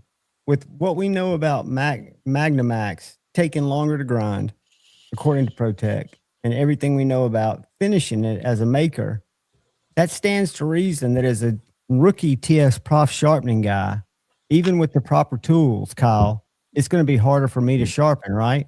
No, harder, longer. No, there'll be a few more strokes. That's all. Really? Okay. But there's also people don't. Gary can chime in this too. There's a difference between edge retention, and wear resistance. So, like, for instance, 154 is used by a lot of custom makers because it sands and polishes so easy. It doesn't necessarily always correlate to the edge retention of the steel. Terry just asked the perfect question. What does Magnamax smell like? That's an inside joke. You know where I'm going, Gary? I'm sorry. Yeah. Said Stevie won Chase Boatwright's auction, and it's a copper core knife, Gary. And as soon as he handed it to me, I sniffed it to see if it smelled like copper, and it did. And it annoyed him. So I told everybody at Blade Show, hey, ask to see Stevie's knife, and when he hands it to you, sniff it. So he was pretty aggravated back then the other day that everybody had sniffed his knife. I have this bronze pen. It makes your hand smell when you use it. I know people hate that, but I like copper. Yeah, I joke. I love that penny smell. You literally had to touch it to your nose to smell it, but it annoyed Stevie, so we ran with it. So I got a new knife. Did you? What'd you get? This, which I have trouble opening because the design is iffy. Ooh, what is that? This is a McNeese. This is a McNeese Mac 2. Yeah. Oh yeah. I love it. And he had hollow grinds at the show. Is that what that is? This is a hollow grind, but I don't believe it started out its life that way. It was reground by somebody. Okay. They did a good job. I traded it I traded into it. So it'll have an F on the pivot if it was started out as a flat grind. The little flipper will have an F on it. Doesn't have a flipper. Has a stud. Okay, so it's been modded. Well, wait a minute. No, they don't have flippers. No, but there's somewhere that it says. Yeah, there's an F on the flat ground one somewhere. It says it on the blade. Hold on. Let me look at mine. You're right. But they could have ground it off when they. Yeah, they would have ground it off because it would have been right here by the flag. There's a little F by the stud if it's a flat grind, but it could have been a hollow that got ground deeper because the hollows are very, very flat. Says McNeese PM. It's probably started. Or it could have been one of his early ones too, because the early ones, they weren't labeled. How do you like it, Gary? Is it not a great knife? I don't like it. Really? I like its quality. But this thumb stud, in my opinion, this thumb stud should be over here more. I agree. But people would complain about it being in the cutting path. It's up in there, and like it's hard to get leverage. I actually end up needing to kind of push it that direction more than that direction. Yeah, it goes up is where I've noticed it. I like it because it has a little bit more of a stronger detent that way. I just pop it straight up. I would rather have the stud. I probably couldn't open that knife because of my hands. And I agree, I would rather have the stud out further, like where you were pointing at. But when you do that, your chat is filled with people talking about you lost us an 1/8 of inch of cutting blade because it's in the path of the cut, blah blah blah. Knowing damn well. Oh, I see. Yeah. So they're trying to keep it in this oversized choil, which is also wasting space. Right. The thing about the Mac 2 is it's crazy. It has the best blade to handle ratio of any knife that I've seen come through. Yeah, the blade to handle I like just fine. You're wasting an inch of blade right there. Yeah. Because you can't get your finger in there either, can you? Well, you could, but it'd be very dangerous. Right. I mean, that's the sharpened edge, and that's my finger. Right. Well, that was also added with the regrind. That's not standard. Yeah, that's not standard. Oh, it's not. No, there's. That's the standard. Oh. Hey, well, that's okay then. Yeah, so Gary's is definitely. Well, it's still in the cutting path. Right. Yeah, if you're in the cutting path, well, that's what I don't like thumb studs. I put holes, so like. Yeah. You know what I've learned, and I was a hole guy for. I don't like anything with studs. Studs give you more traction than holes. I've noticed that in the MSI and the mini MSI, and I learned that. What was the other knife that went to studs when it went to a mini? It just you can get the Terry was trying to tell us all along, by the way, guys. The ProTech Avalon is a snappy. All the Microtech or all the ProTechs that are button locks, the ones with thumb studs, in my opinion, have twice the kick that the ones with the flippers. Speaking of Microtech mini stitches, Marfione tie 325, pretty good price for it. 325. I think we're getting them right around the 308. So yeah, that sounds like a good price. No, the Marfione, the full tie. That's a great price. They're like $600. Yeah, there's one for sale for 325 right now. It's probably not real. Where is it? No, it's real. There's nothing that opens better than that knife does. Where is it, Kyle? And it doesn't have studs. Here, can you drop in the private chat or just share it? Yeah. I've never seen one yet. We've got 3 ordered. We sold our last Avalon today, but we've got some more. ProTech lets you order once a month. So we have to wait till the end of this month and see what's available to put in. Thank you. It's in the private chat. Gary, it always kills me. These guys on these other live streams talk about Riot and their perfect action because they're on bearings. I'm like, well, what makes it perfect? Well, when you disengage the lock, it just drops shut. And I'm like, well, this is on phosphor bronze, and it does the exact same thing.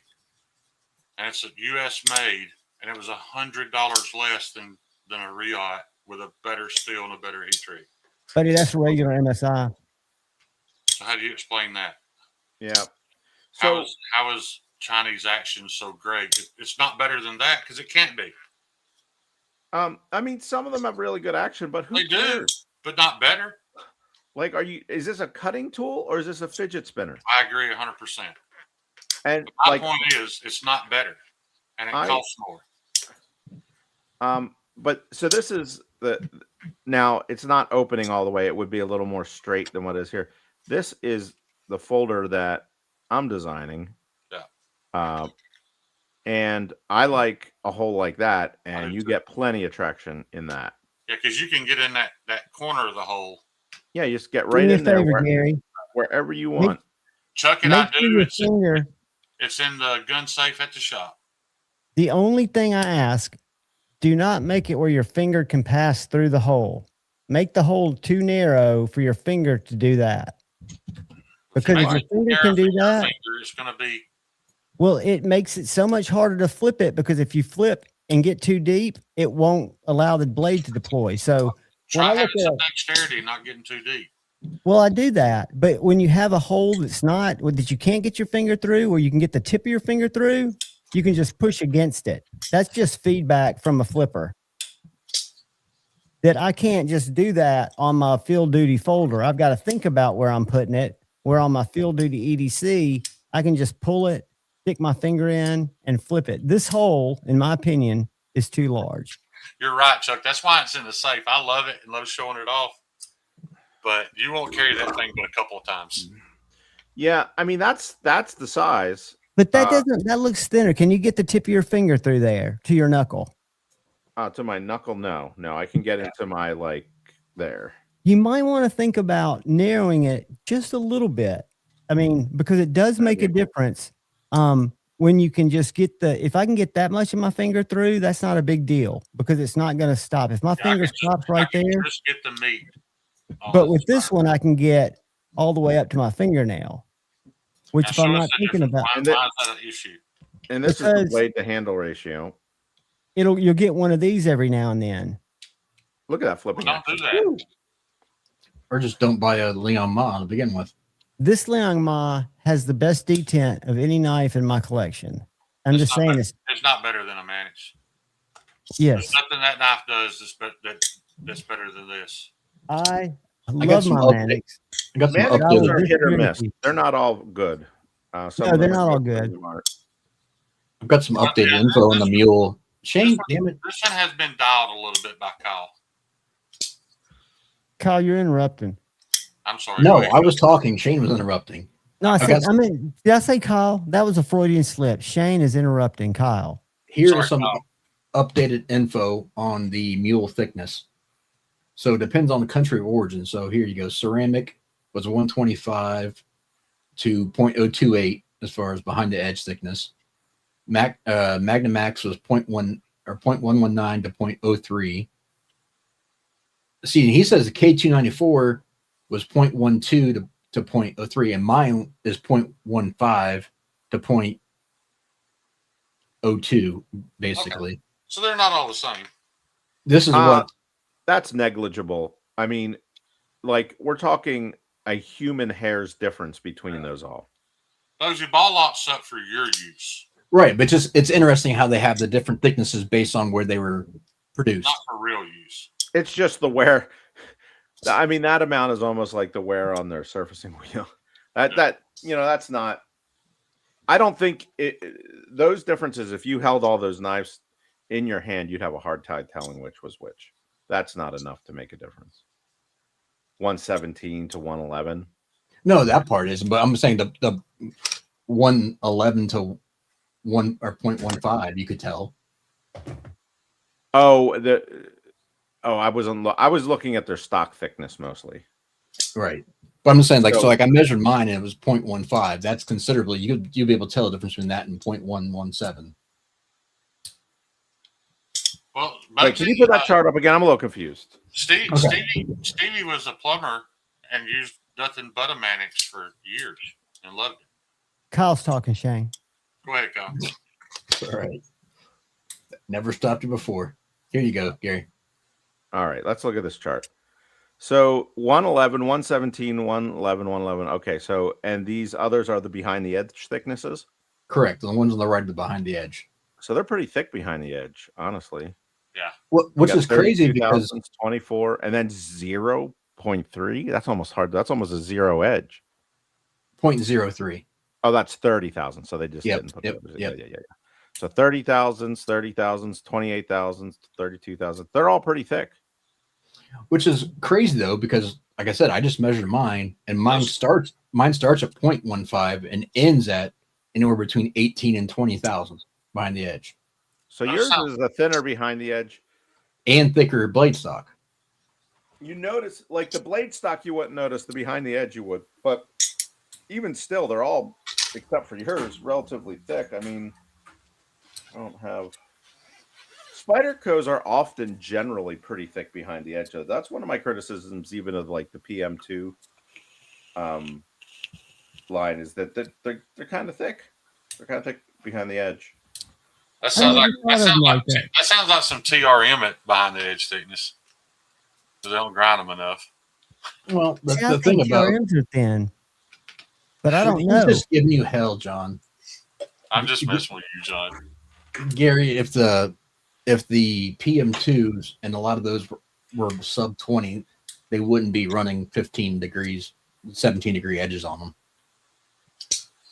Oh, yeah, I agree with that. That's why I said it sucks for your use. But millions of people can't be wrong. Yeah, they can. Bugsy, it's okay. You're allowed to be wrong. Here's a Creeley Blades in Magnamax that's not yet sharpened. Now, let's see what we're doing. That's what Let's you see what ground we're it doing. to, Gary? Does that mean that's where it quit being ground? Yeah. Let's see here. This is actually a tricky measurement to get. I have a tough time getting there. Yeah. So I call out 6, but he did them at 10 this time. So these are 10. So these are a little thicker. Yeah, 10's still way thinner than most production knives. It is. It is. I'm working. I found an OEM company for the for that folder that. Yeah, I heard you say that. Are you ready to disclose, or are you waiting? Well, hopefully now. I haven't gotten real numbers yet, and we haven't made a deal. But I'm talking to Millet at the moment. Oh, okay.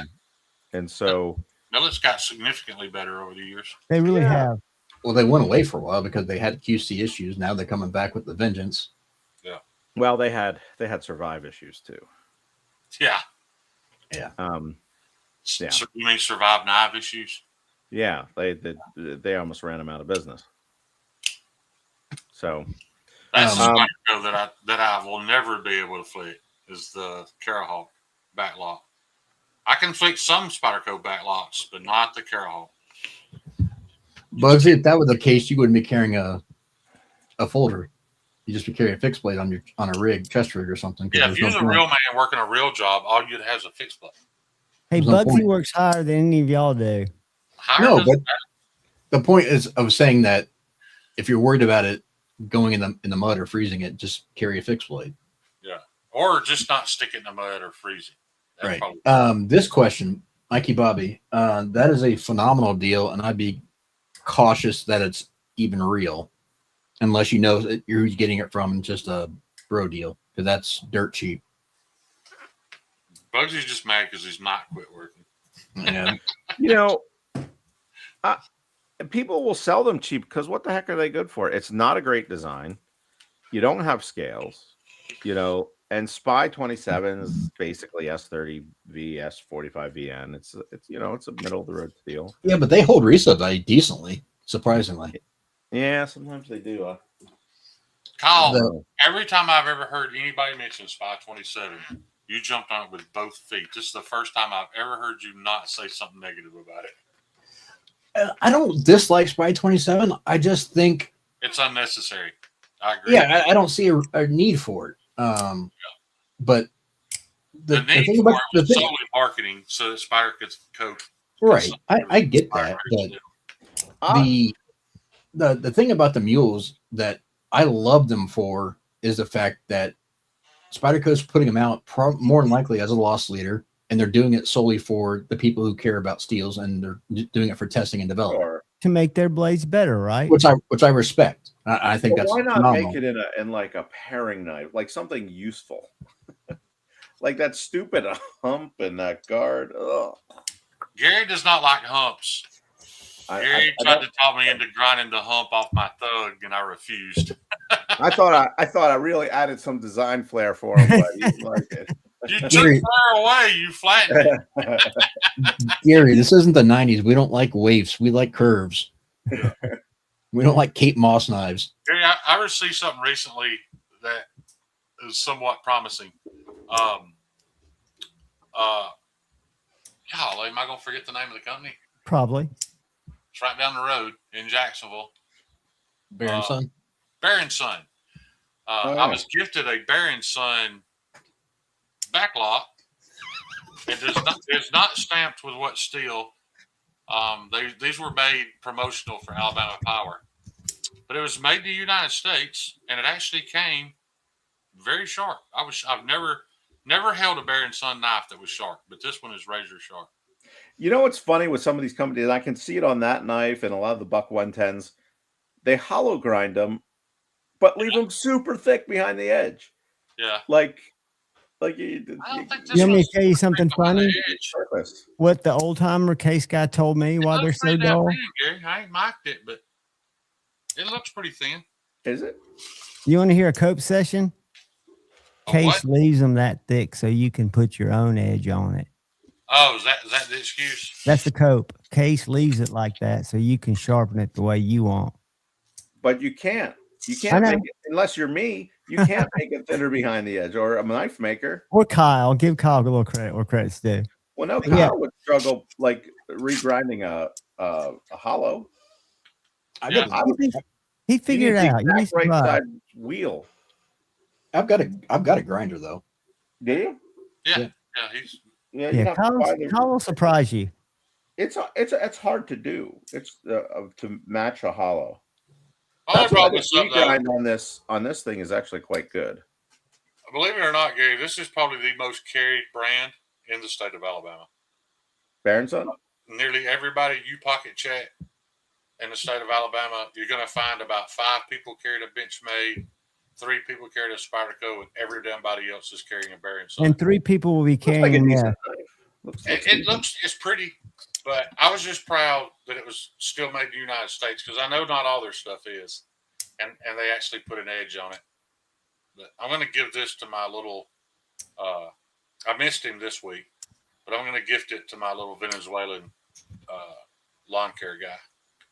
Well, first I'm going to see if he's got a pocket knife. You're overpaying him by $40. But anyway, let's talk about drama. I pay him extra because I love him. I'm kidding. Y'all know what this is? It's a knife. It's a Microtech. Made by? It's a Microtech Chinacom. Right. And this knife was made 4 years ago. Am I right? Something like that. That's when Microtech decided to work with overseas companies. About the same time that you didn't have to wait forever to get these knives. You serious, Shane? So what do you think the chances are? I don't know what a mud bug is. Having a lot of knives made by Reich. Hot take: most Microtechs are probably made by them now. I agree. Just curious. Shane. Yes, sir. He was being serious. That's a Bear & Son. He just said it earlier. There's a Bear & Son mud bug that's sought after. Get a mud bug. Well, let me ask you this, then, Gary. How does that relate to the conversation we had a couple of weeks ago about the rules on saying made in USA? Or do they even say made in USA? I didn't think about that. I didn't think. Or does anybody police it? Yeah, but eventually, like if you get called out, you could get sued or investigated by the FTC. But it's probably sue the FTC first. But I think these are out and out situations where, like, a browse type of deal. Yeah, you know. Well, I'm gonna say this: I've got a Microtech amphibian recently, and if that came out of Anthony Marpion's shop, he should be ashamed because if you look at it on an amphibian with a black blade, it's got that little skeety flat that runs down the middle of it. And it's probably a half-inch difference in length from side to side. Like, it's way off. So I traded. So at Blade Show, there's this old guy, and he's like, I'm a professional sharpener. And I said, we're all professional sharpeners here. But he had this Microtech Stitch automatic. Worst ground knife ever made. And it was coated black, and like you could see the marks. I don't know if it was a TS Prof or something like it. John's going to cut paper. That kind of that dug the black coating off. Yeah. And he was just telling me that, this guy was really going on and on about different stuff. He was telling me that Marfione told him he was the best knife sharpener in the whole place at Blade Show, right? I remember that. Like, John, you can do that with an axe, right? This is thinner than the automatic, though, is what I was going to show you. But I had a Ram lock. I sold it. I got the automatic, and that's for sale too at my buddy's farmer's market knife stand. But somebody will buy that. Absolutely, that's a great knife. I like the automatic better than the Ram lock. Yeah. So, but you can cut paper with Yeah, an axe. did you find this too big or just unuseful? I just felt that the design was just obnoxious. Okay, so the mini's not going to make you more lean towards it. No, like it's just like too much. It's just too a much going machismo. on. It's a machismo tactical man-child knife, and I actually like it. If it was ground decent, actually, the point is really useful. Right. Like it's the like for opening a package. Yeah, that or pointy splinter tip, digging. Yeah, it's pretty good for that. But then you go back to blade to handle ratio. it just was. Yeah, it just blade to wasn't handle for me. ratio sucks, but all of Borka's are that way. But he has some cool designs. He does. I just don't. I don't. And I bet they're ground better than that too, aren't they? I don't know. I could be wrong. His customs. Yeah. His customs are like $5,000 to $10,000. Yeah. I think that's why I said I don't know. I think that is a function following form type of knife. I agree. I am drawn to man-child tactical knives, though. I admit that. But then after I carry it long enough, I end up. Well, it's weird. No matter what I carry long enough, I end up going back to the greatest EDC knife ever made, unless you install lightning rods in the mud, and it's this.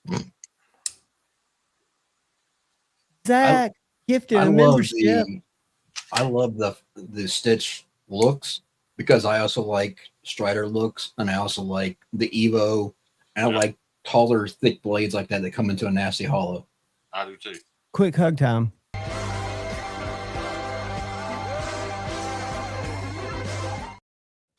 B. Shady just said the most important statement. Thank you, Zach. Zach, I'm getting suspicious about you, my friend, in a good way. I wish I had scales that had texture for this knife. I think I'd carry it more. What's up, Zach? Hey, Stevie. Shady's exactly right. Whatever makes you happy, buddy. Stevie, I got some scissors from CountyCom. The little ones that you see that have the little, they go down and they turn up for like cutting tourniquets and stuff. Yeah. And I mean, they'll cut through wire, dude. Those things are. They probably paid $7 a pair for those things. I'm sure they're not much, but they work very well in my little bug out bag. I got a brand over there that everybody I know owns them because they're so good, they're so sharp, they're so tough. They're like $11 retail. Value, baby. Yeah. I will say one thing for an EDC knife in terms of the form and function and all that. What's up, Zach? I really appreciate a point on a blade, like a sharper point. Yeah. Like for instance, I really like this knife, this ProTech. Mordax. I love that knife, and it bores me to death every time I own it. I just wish it had less belly and more point. I just wish it wasn't so damn Gary, thick. have you seen the ProTech Avalon? They thinned them up some, Kyle. They're still thick. The Mordax with the hollow grind makes that knife completely different. And Gary, the ProTech Avalon's a knife you grinded need. is nice. Except it has thumb studs, but it's got a very pointy point. It's about the size of a PM2. Sean Ashburn designed it with Protec. He's a knife Peace Neighbor guy who's also an actor. But it's called. I'm not saying I don't like 28 thousandths behind the edge. It's not ground But weight. it is a bit thick. Yeah. I mean, they're crazy thick, but it's a great knife. I love the design of the Mordax. I like it a lot better if it was reground. And I could regrind it, except it's coated. Put Jeffrey's comment up there. You got it. This I'll right get here? it. Yeah. I buy all my scissors at buy a knife and cut stuff like a real man, damn it. It's kind of a bougie store though, and embarrassing. Check this out, Gary. That is a lie right there. What? Mordax is great for Batani. Batani, yeah. We saw Roy Mordax, Stevie. That's the new Protec Avalon button lock, super thin Magna Cut blade. Boring as shit. I think Not a it's stud. great. I don't like studs. I'm anti-stud, even though I got know, I know. It looks like every other Protec. If you're throwing it in the mud and freezing it, any of them can break the tip. We've had 6 in Huntsville, and they don't watch YouTube videos, and all 6 of them have sold. I bet you don't break the tip on that kitchen knife I made you because you don't have one. That Avalon looks like every other Protec. It's boring. The Mordax is probably the a little best more looking fun. knife they've ever This made, is a really fun knife. This is Spyderco. and I've bought it How much 3 is that? times. You selling that? $180 new. It's called the Ikushi. See the little Yeah. hole, and then Set it's got a one back little for me. wheel. I'll trade them. I'll trade your store some Makos. You got it done, dude. It's got your name on it, but it's got the little hole here, and it's got a wheel. You like flipper tabs? This has got a flipper like wheel, except it's Yeah, I a like half it. wheel. I'll take one. Sold. Yep. Stevie, I agree. I handled it. I liked it okay, but I think they're really pushing that it was designed by some, I don't know, No one reality cares. TV dude. And who cares? Stevie got the best smelling knife at Blade Show. What's up, Ryan Alice? Ellis. It's the stinkiest knife at Blade Show. It just also happens to be one of the nicest. Have you guys smelled Creeley Blade sharp condition? I have. I have I was not. going to ask you a question about that, Gary. Very poor olfactory. I think you should smell that. My sense of smell is really, really bad. And I don't know where it's at right now. So. Does it not make sense for you, Gary, to sell the individual microns through your store? Is it just easier to sell them as a group? He does. I bought mine It individually. is not worth the energy for me to put a $25 item in a package and ship it. That's what I thought. Okay. I bought mine individually a couple months ago. Did you get it from me or did you get it from Sharp Supplies or something? Oh, I may have got some Sharp Spot. Somebody put the link in the chat and I ordered it. Yeah, I just tell people if you want a single, go over to Sharpening Supplies. You're correct. I went to your page. I posted a short. I didn't want all 3. I get my video IQ to go through and take like my Blade Show video and cut it into a bunch of 15 to 40-second shorts. And one of them was me focusing on your sharp condition. And so I posted it, got a lot of views, and I put the link to your store, which shows, tell me the difference again of the 3-pack for either 65 or 75. And then you've got the nicer emulsion that I don't understand the difference. That's about as $65. So what's the difference in the 1 bottle and the 3? So the 1, 3, and 6 are just different sizes. 6 is probably like 3,000 or 4,000 grit. Right. But I'm talking about you've got another bottle altogether. That's a poly diamond emulsion. What's that mean? Let him finish, John. I agree, Jeffrey Dawson. So the poly diamond is like you ever get those gummy nerd things? Yep. Yeah. The poly diamond's a little bit like that. Like it has multifaceted. It's like a clump of diamonds, sort of. Where a mono diamond is a single chunk of diamond, natural form. So it's whatever. So poly diamond is way more expensive. And this is Scott Gunn's poly diamond that we did a comp, Does that poly mean fake? No, it means many. Polycrystalline versus the monos. There's a big difference in price. There's a big difference. But increase? performance-wise, I don't think it's worth the extra. But I thought poly meant man-made or fake. But you The use way- it the same way? Well, yes, you use it the same way. Poly diamond's made for like lapping, heavy lapping. And so like it's made to break down and keep Okay. exposing new kind of surfaces. It's more consistent across the tire surface. So like if you're getting on a diamond plate, poly makes sense, and a lot of resin bonded that way because it does shear off and you get fresh layers, but it's also consistent all the way across. But on your conditioners or your stropping On a strop, compounds, it is totally a waste of energy and money. So I want to ask Gary and Kyle's opinion on something. There's as far as I know, it's a fairly new abrasives company out there. Now, I've also heard people say there's only a couple of abrasive belt makers on the planet, and everybody's buying their stuff from the same people. I don't know how true all that is, but it's called there's more than a couple. It's called Abrasives R Us, and they sell what the Hog brand belts.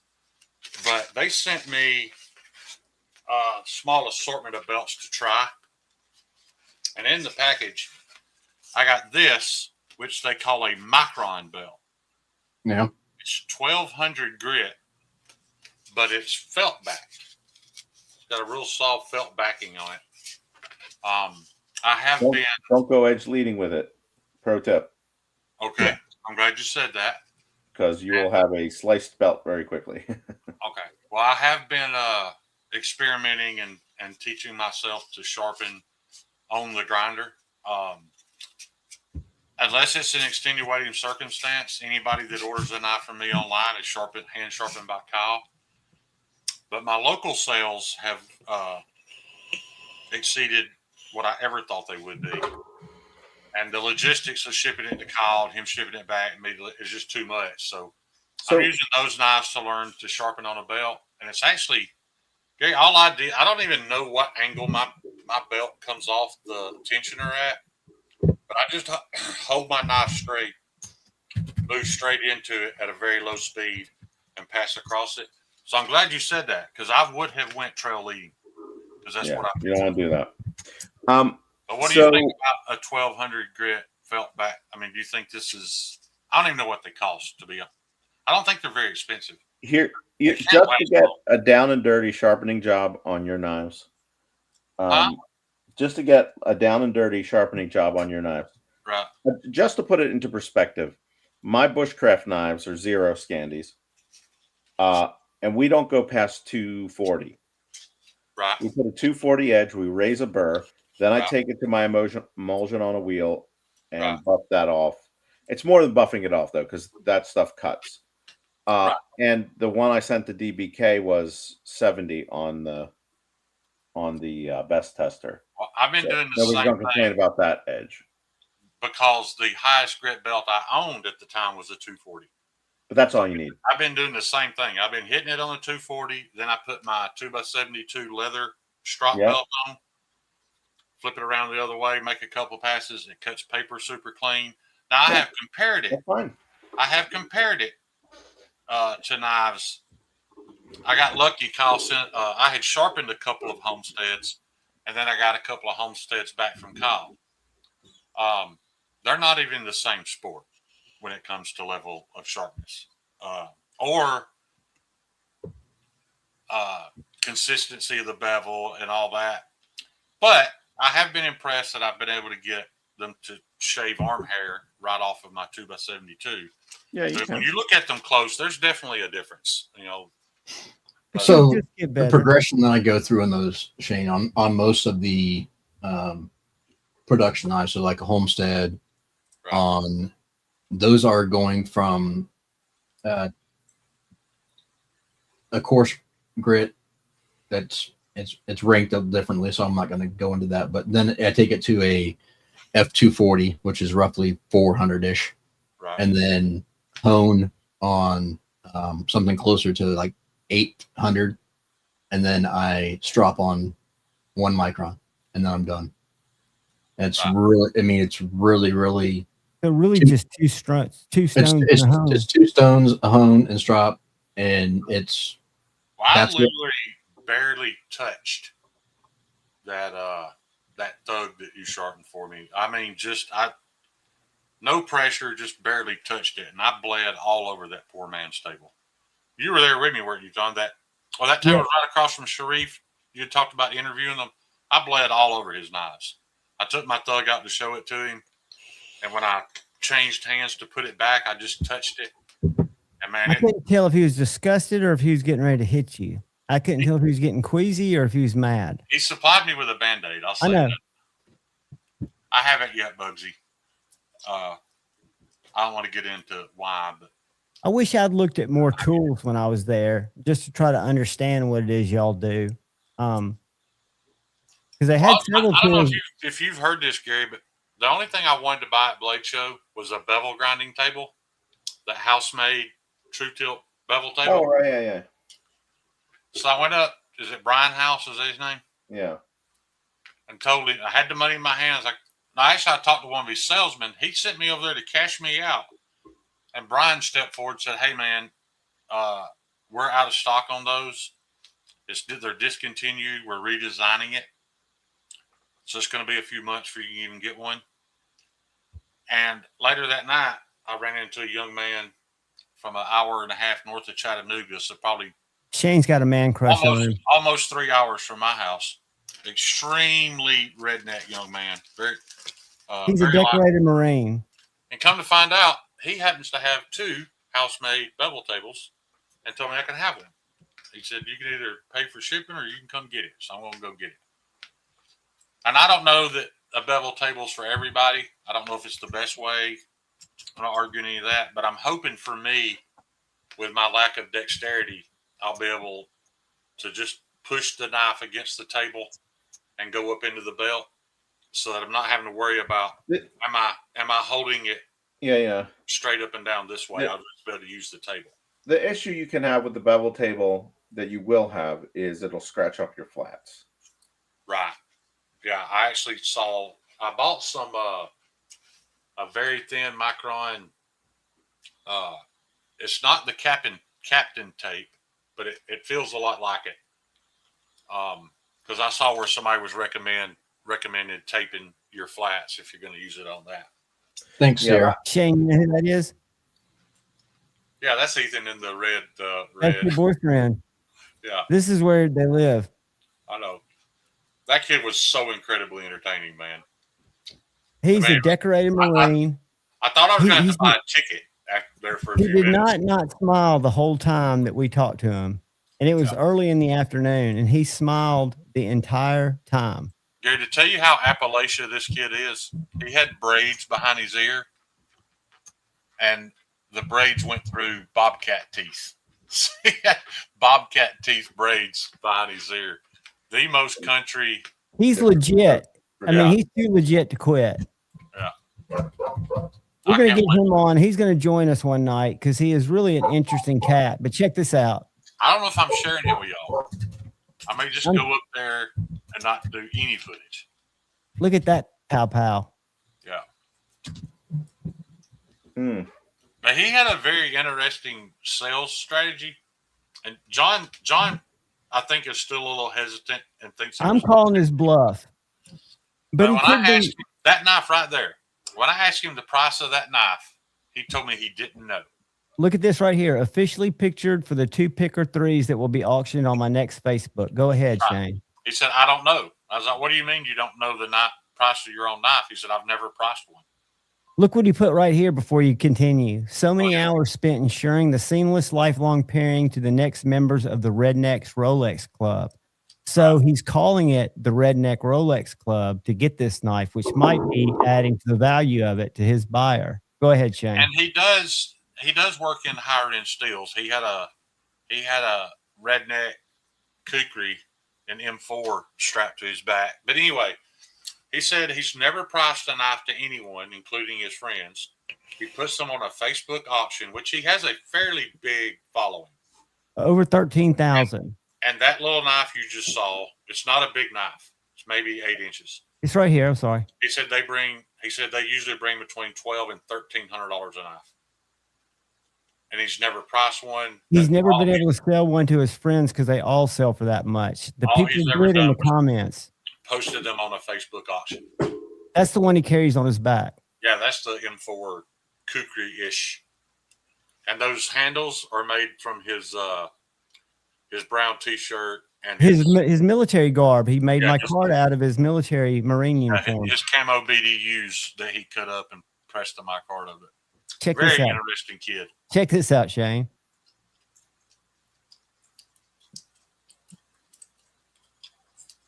Look. That's him, man. Yeah. I mean, they are just country, but he ain't claims faking it. That's who he is 24/7.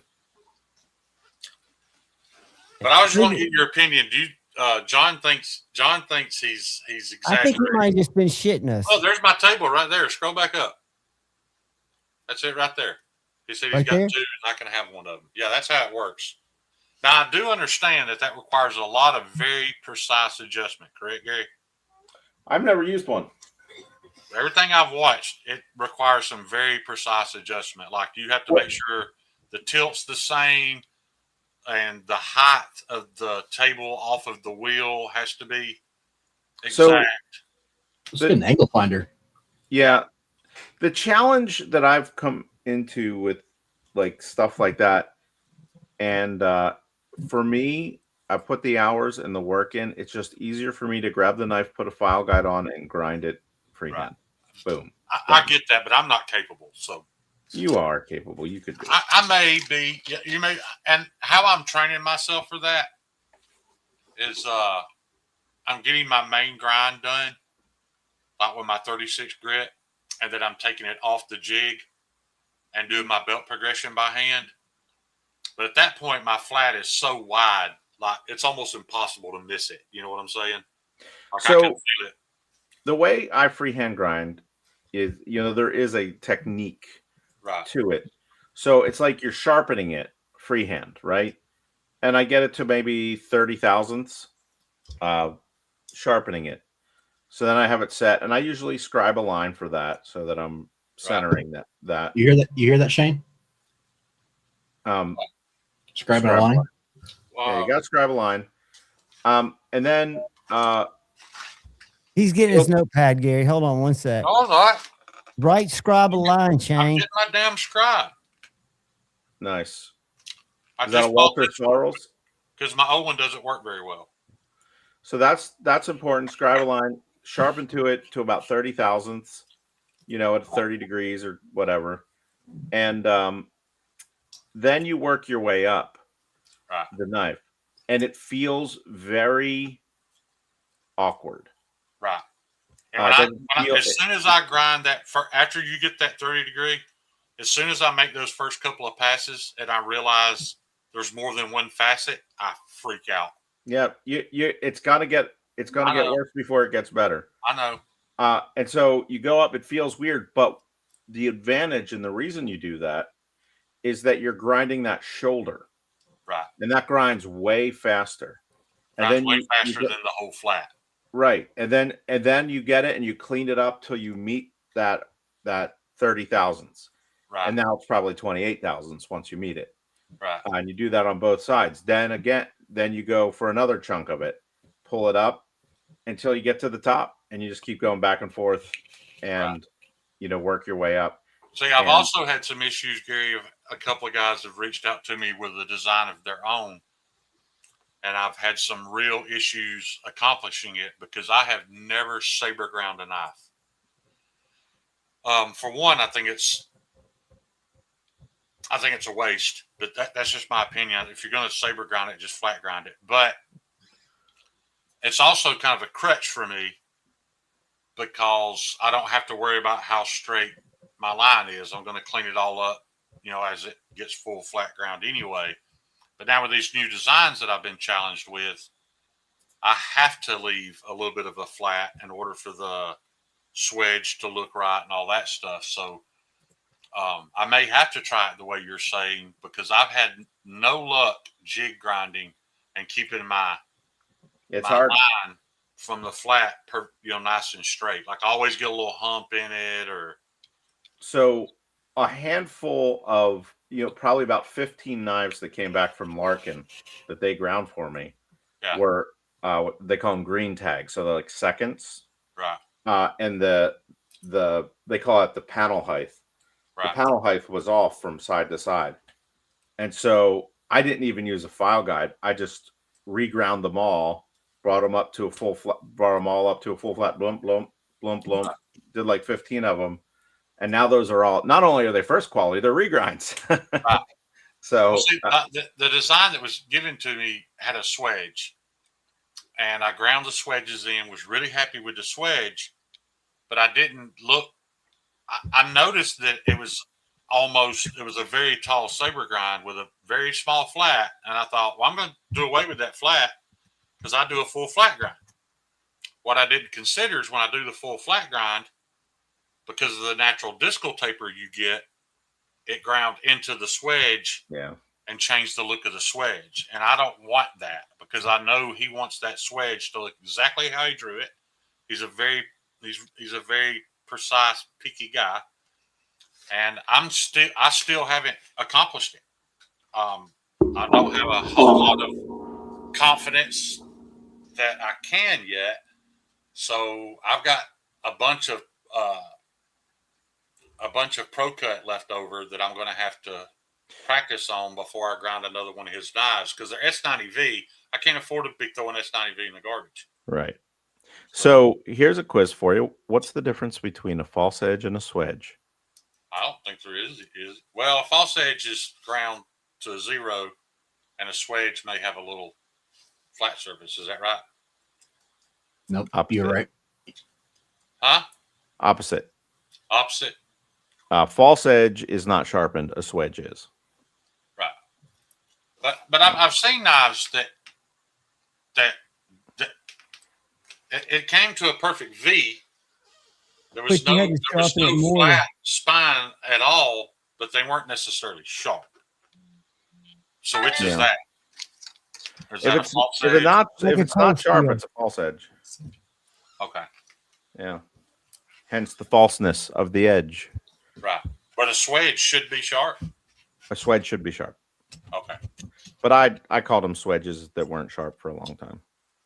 I've always thought if it had that little angle at the top of the blade that it was a swedge. I didn't know that. I learn every day.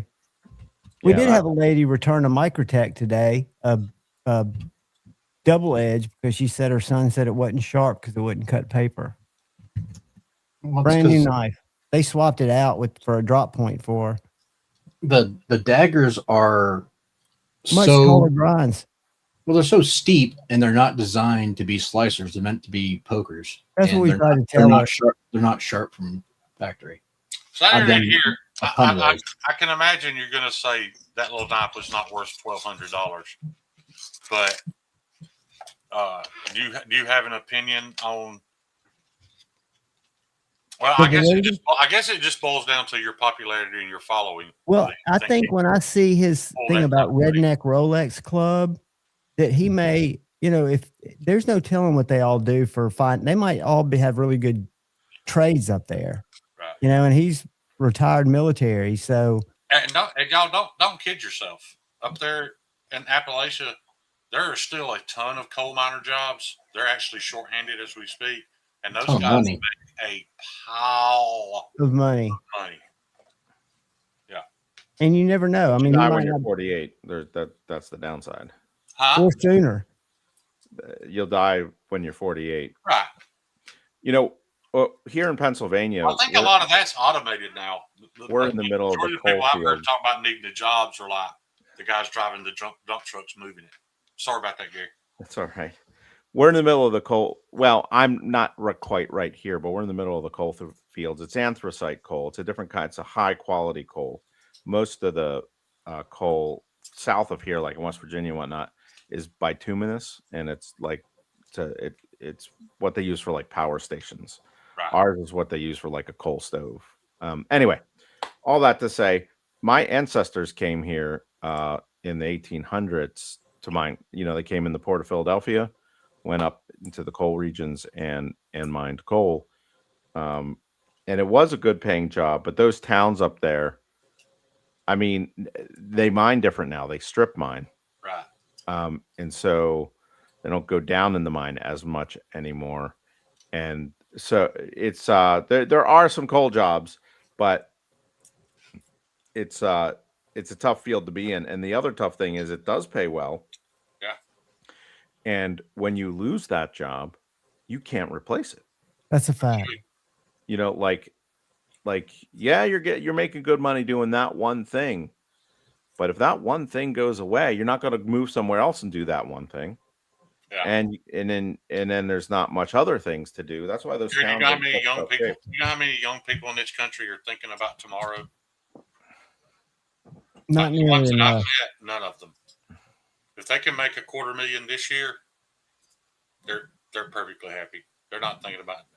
I don't know Yeah, what it is. that's a young man's kind of way of thinking.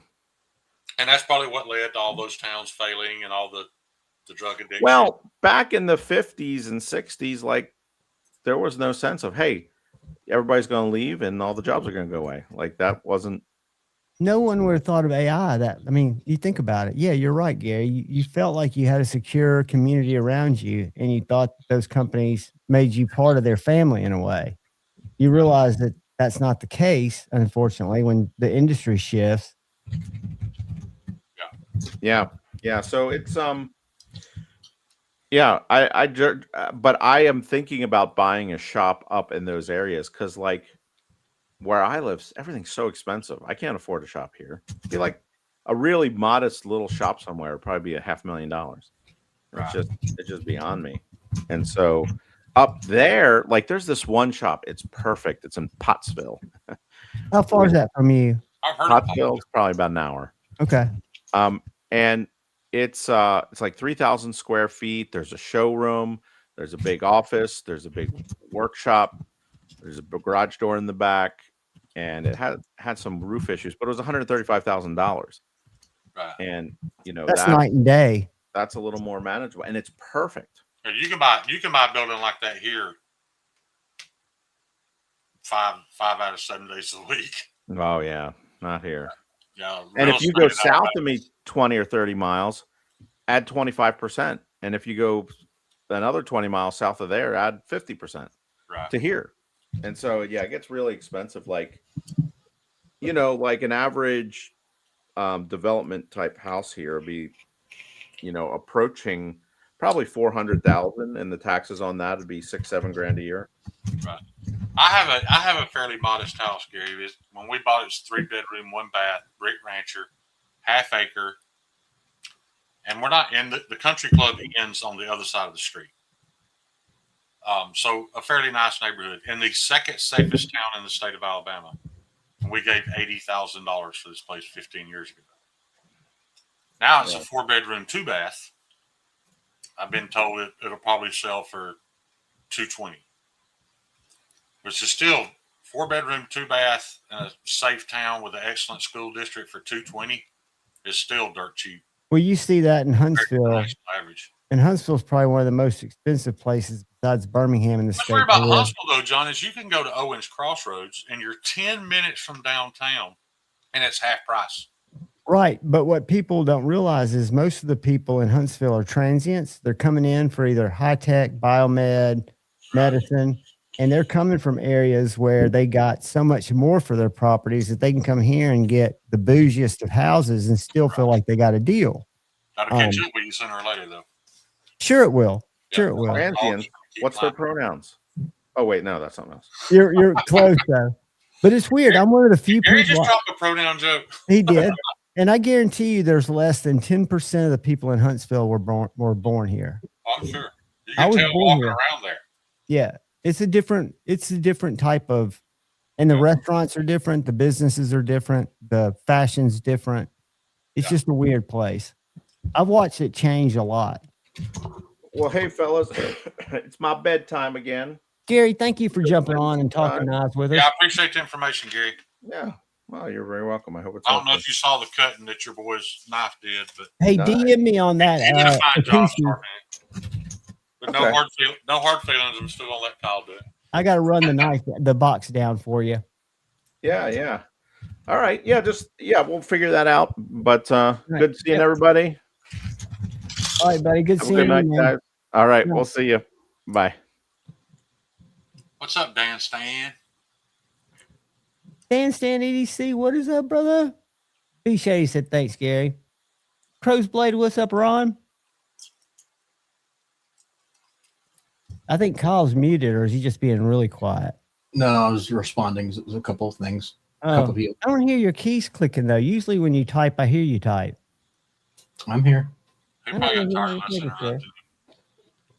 So No, I I need to just was check my having DMs conversations with people that and see what the blade steel is on that little minnow. Huh?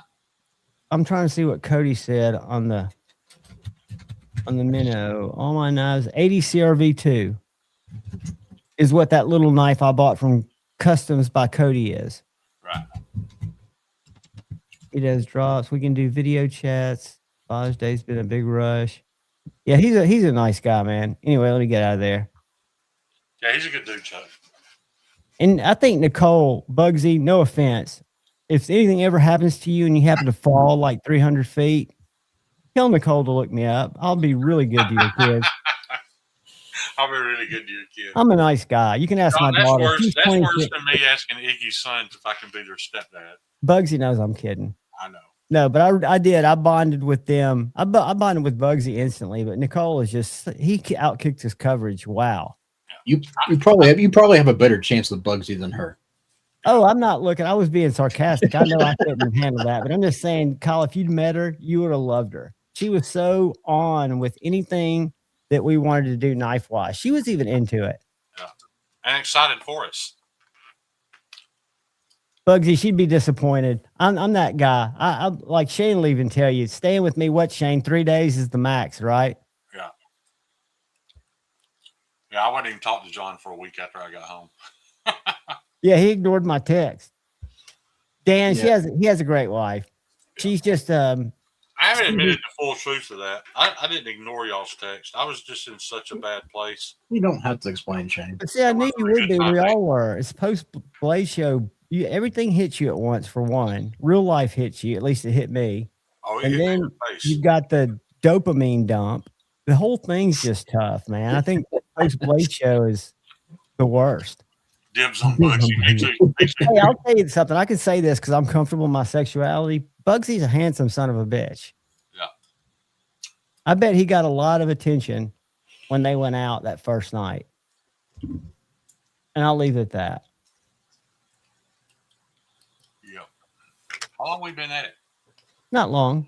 2 hours, 17 minutes. I know, but I have been up since this this exact time last night. So, Stevie, if you or Zach want a link, let me know. She was cool as hell, dude. He is a lucky man. I mean, they're a great team. What I saw there was a couple that works together and plays together. Hey. And that's what it's all about. Read that. yeah, no kidding, Jeffrey.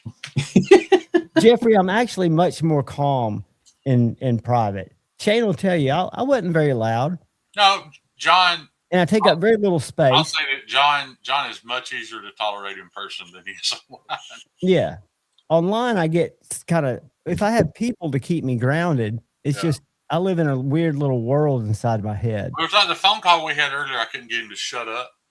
If we'd been in person, I could have just shook him and he would have shut up. It would have never got to there because you would have been looking at me and I would have been more zoned in on what you were saying instead of thinking about what I was going to say.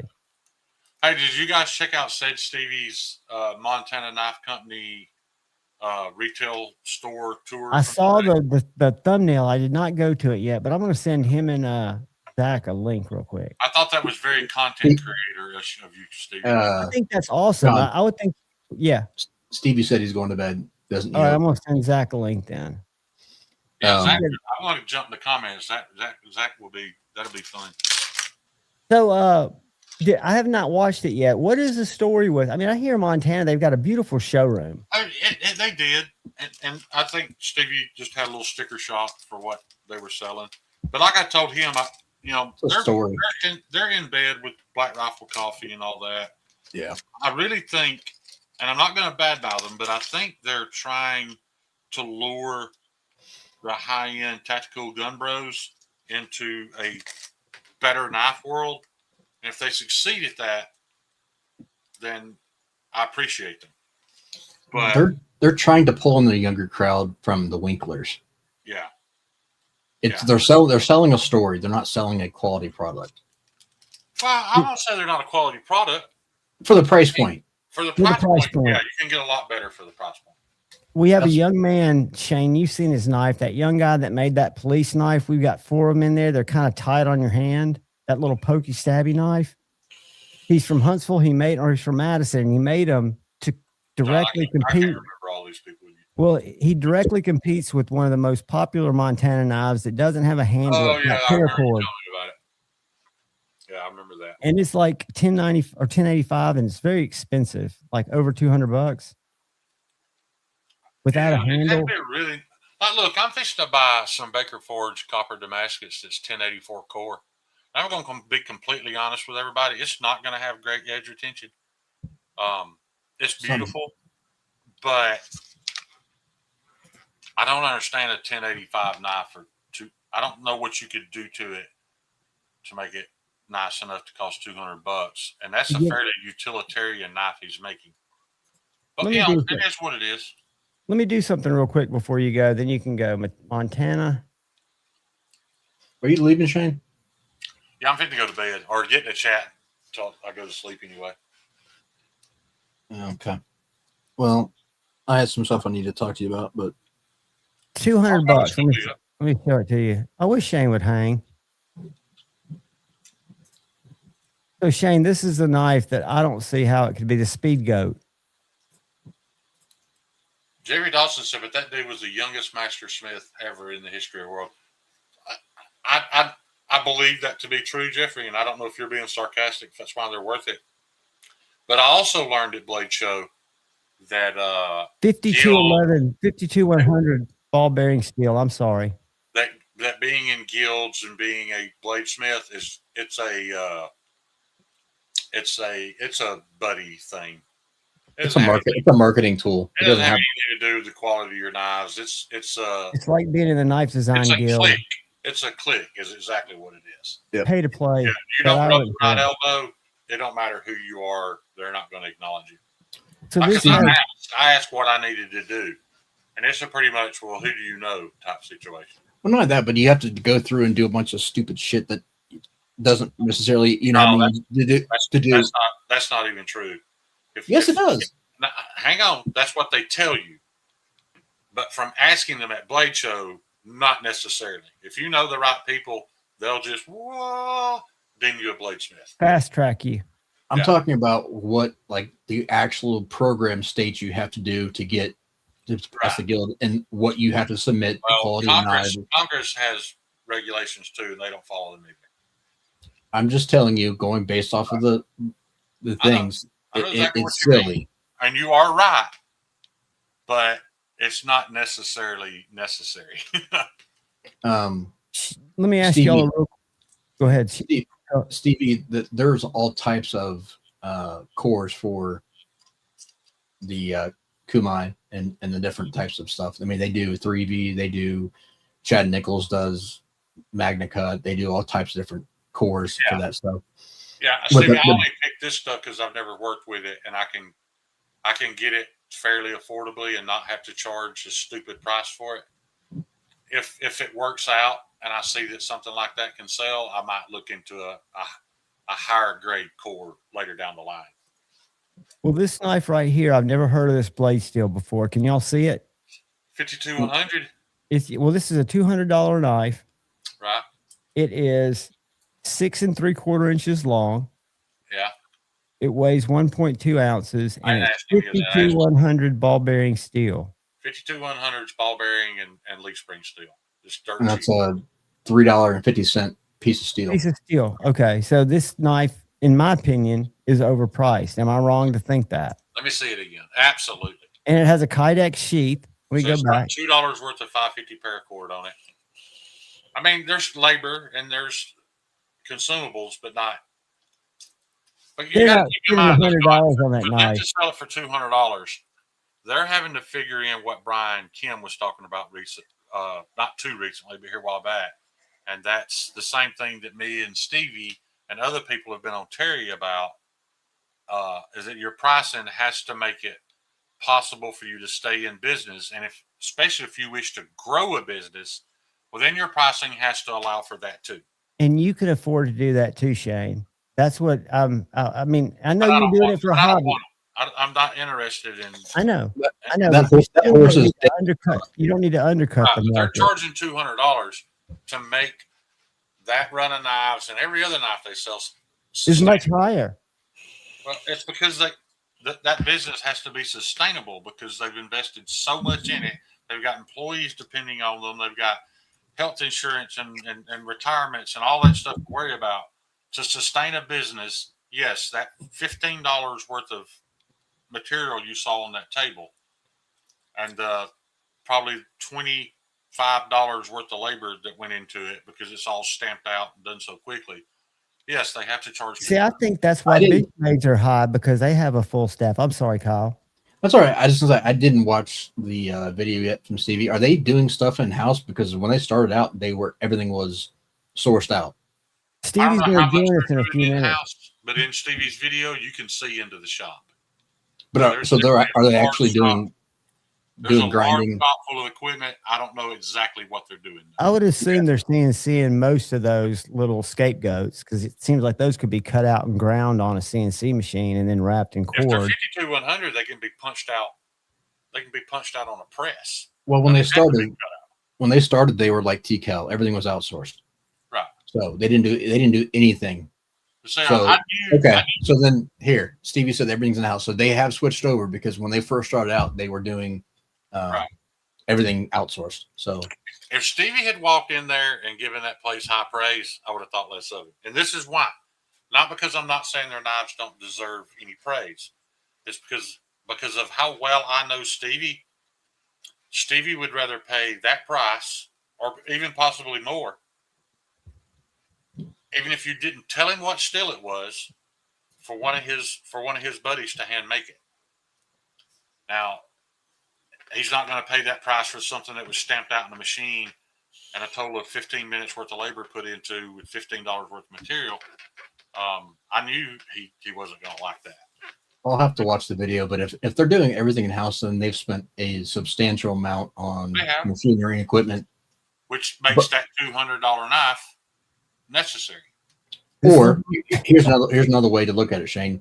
They made enough money up front charging that when they're outsourcing that now they can afford to buy the machines, do it in the house, and save more money. That may be true too, yeah. Taking that capital and putting it right back into the business. Maybe that chef knife set you looked at, that you saw the price and freaked out, that was for one. Dan, this is the Lynch Swift Six. When you have Tucker Carlson and Mike Rowe and all these other people pushing that brand, they're going to blow up. We won't care, but they're going to blow up because they've got the right people marketing. Joe Rogan owns Montana Knife Company knives. He's on the podcast trail as we speak. But for you enthusiasts, this little knife is made in one building, designed by the guy who's the head foreman. It's a Lynch Blades, Lynch Northwest Swift 6. I made a knife, designed a knife that Shane made that I love. This little knife in crew wear is damn near perfect. Those aren't crew wear, are they? Beside the point, I know they're good steel, but they're crew wear. This one's crew wear. The other one's Magna Cut. I'm going to speak for Stevie here. I bet he would pay $355 for that before he paid $355 for a comparable Montana Knife Company. I would. Because I'd want to support Casey. Right. Yeah. And sometimes that's what it's about. It's not about the cost of the material. We don't know what Casey Lynch has got in that knife. You buy the person and you buy the whole thing. And I agree when people say, what I don't do is I won't necessarily, and I will some, but like I don't boycott some people because of their beliefs. Right. You know, there's some people I don't agree with wholeheartedly, but I still like their products. Now, if you steal from people, I won't buy your products. There's their lines, of course. Yeah, I want to make one other public service announcement before I go. You're not going anywhere. This community was damn near built on razzing each other, poking fun, having a good time. But some of it has gone past that to the point of bullying. And I don't know that the person's here. My point is, quit calling me out. I'm not calling you out. If I see it, if I see people bullying somebody out of pure hate, I will ban you. And if the channel I'm participating in doesn't ban you, then I'll fucking leave. I'm gonna back that up. I know it's happening, and it's ugly, and we're as a community. We're better. We're better than that. And I heard about it for the first time tonight, and I didn't hear names, but I always put on here and I always say choose debate, not hate. And I do that because it's a tagline, but I also do it because I believe it. And one of the only rules I have in here, besides don't get me banned, is be kind to each other. Right. And none of us feel the need that you have to be a dick to somebody, then be a dick to me, and I'll be a dick back, and everything will be fine. Or even better, go be a dick at Bees' live or somebody else's live, because this is where we always have disagreements, and that's different. But I don't ever want anybody to think it's a personal attack or I don't think as much of you as a person because I don't agree with this or that. I'm learning, but just be kind to each other. I think it's a golden rule thing. But yeah, we're gonna look at that. What you're talking about or what's going on, but okay. I don't either, and I don't read chat enough. But Shane does. I haven't talked about it. I just wanted to cover it publicly. Like I said, I don't even know if they're here, but I will do everything in my power to make you go away. Well, stick around and talk because it could just be a time thing. Shane, what do y'all know about Z-Ware? Who makes that? No, but Z-Ware doesn't make Z-Ware. No, I mean, it's a steel company, I would think. Is it Carpenter? Is it Bowler? Z-Ware is Zap, but it's a different. Yeah. Would it be something that China would probably be able to get, or maybe not? Zap is so Zap was buying it from CPM, so that would mean China would have to pay Crucible's price and Zap's markup to get it into China. So they're probably getting an analog. Zap is based in Europe, but they also have offices here. It's just a different formulation. It's a different version of that. But like if you look at their Z-Max is basically Maximet. They have Apex Ultra or Z-Max Ultras or Z12 Ultra or something like that. There are different versions, but they're not making any. They're rolling it. Well, Kaiser touts it as a tougher steel, and their other steel is better edge retention. What are the properties I of don't hear what Kaiser touts as anymore. But what is a Z-Max? Is it like a Crewwear? Is it like, what's it like? Z-Ware is Crewwear, which is a tougher steel than a better edge retention, right? But Kaiser's not buying Z-Ware from Zap. I know. But if they're making something similar, I would think that they've got an R&D department that's trying to make them similar. Maybe not. Yes, on that. If you like the knife, if you like the way the knife looks, and you're okay with the fact that they're probably lying, then buy it. I rubbed a screw across this. This is good. This Ultra DLC is good stuff. Good deal. And this knife's not much over $100. I just think there are places for an enthusiast like me to have. It says it's Z-Ware. Yeah, this one's Z-Ware. Okay. I mean, it could be. I'm not saying the other two they make. Not, but I would be shocked. I agree with you, Shane. I agree that it's probably not what we consider. Crewwear is an old steel. They just added this the a month patent ago. on it doesn't exist. So China can make it if they want to. They were using 10V allegedly up until the 3V's what really sucked. I think the 10V sucked. I didn't know. But they just added this one like last month in terms of the steel. I don't know how. Somebody do a good test on that versus my Crewwear. What's that go for, Javon? If it beats it, I'll admit it and shut up. Javon, what's that go for? Price. The knife, it goes for, I want to say 119, but let me tell you. Yeah. It at Z-Ware and actually doing DLC, there's no way that's. Let me see how much it goes for. I could be wrong. That means the HRC can't be that high either, can it? Yeah, because it's I think. Yes, because the 159. I'm sorry. It's only 149 for that one. Why'd you say only? Because the other one's 159. The other one's 159 with glow. I agree, but it's got they call them fat carbon nebula scales, which are a fat carbon product. We don't know if it's real or not. And they say the Hollow Performance Matrix offers a selection of the industry's finest alloys. Choose the extreme toughness of Z-Wear PM for rugged field use, or the high-end versatility of S45 for a balanced daily carry. For those seeking the pinnacle of edge retention, the A5 delivers with CPM 10V. So they have 3 blade steels allegedly you can choose from. Well, buy them all and test them. I'm not going to test them. I just was curious about. I like the shape and the design of the knife, and it's not designed. But I want you to, so that I can shut up about it. Michael Hedrick. Have y'all ever heard of him? But what's interesting about this knife, I'm going to show you the blowout of it, because it's not a light knife, but this is it. This picture down here. So it's got the full tang, and it's got these 2 little slats that run behind these aluminum scales that these little magnetic carbon fiber things slip into. It's kind of an interesting build. Why would you not want secured handles on a fixed blade? They won't fall off if you throw it down. I've been carrying this knife. You've got to really dig with your fingernail in that little slot to get them out. That is stupid.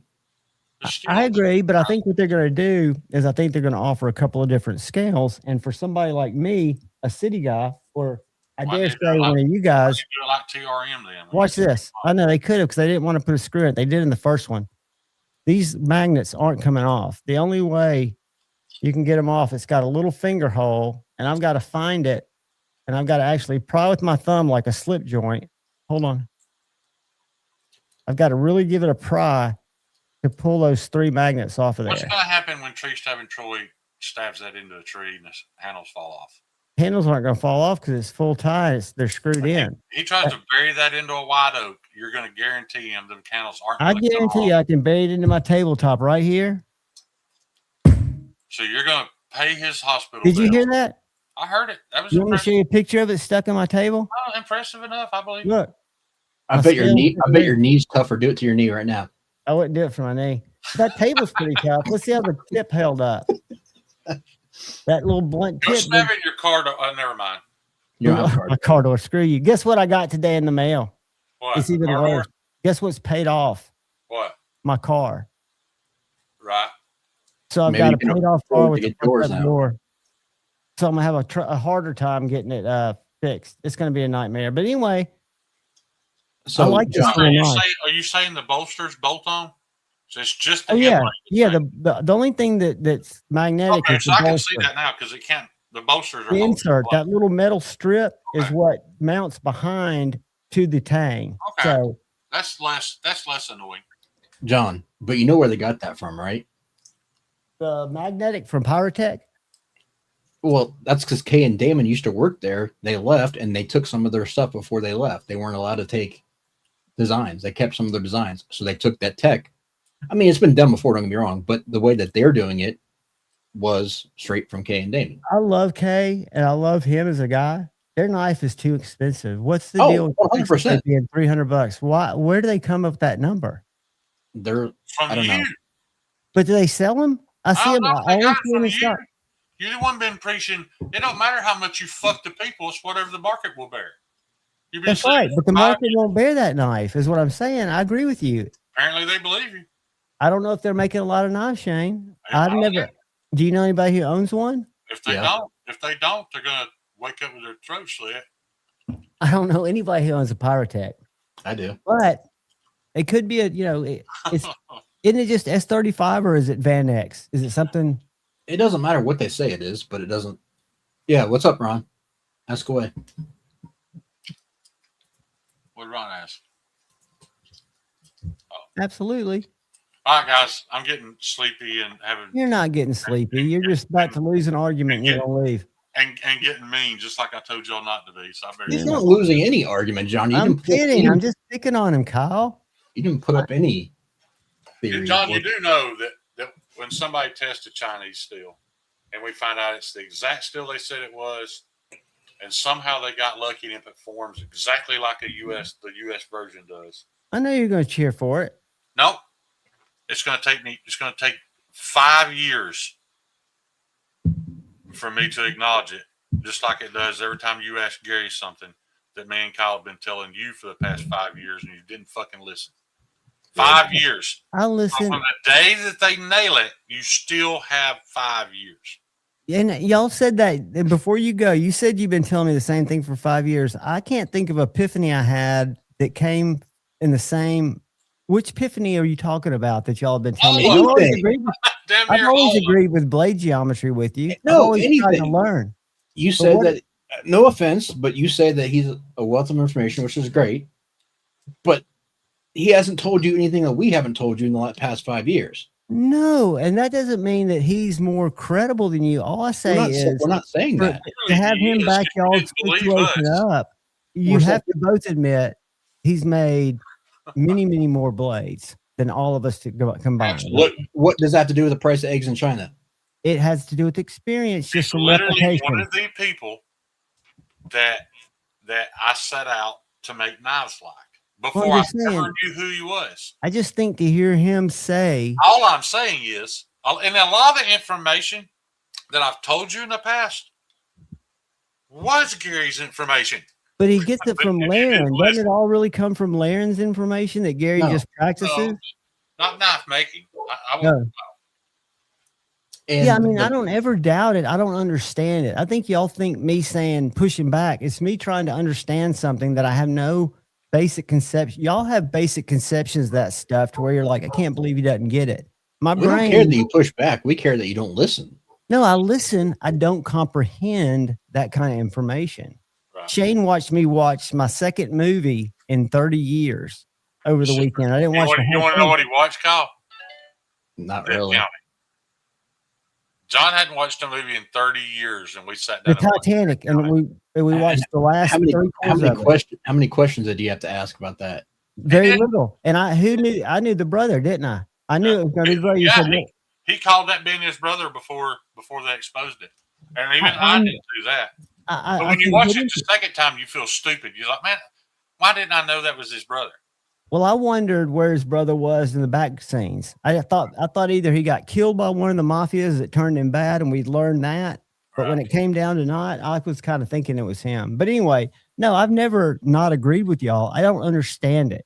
So when I hear it come from several sources that I trust and feel comfortable with, I feel more comfortable recreating it. When I do a video and I talk about a certain steel, I know. But I have to go. That's a question you can definitely answer for Crow Blades. I can't remember it. I have to go research the blade steel to make sure that I'm not saying that this steel has this attribute as its best attribute when all the data says it doesn't.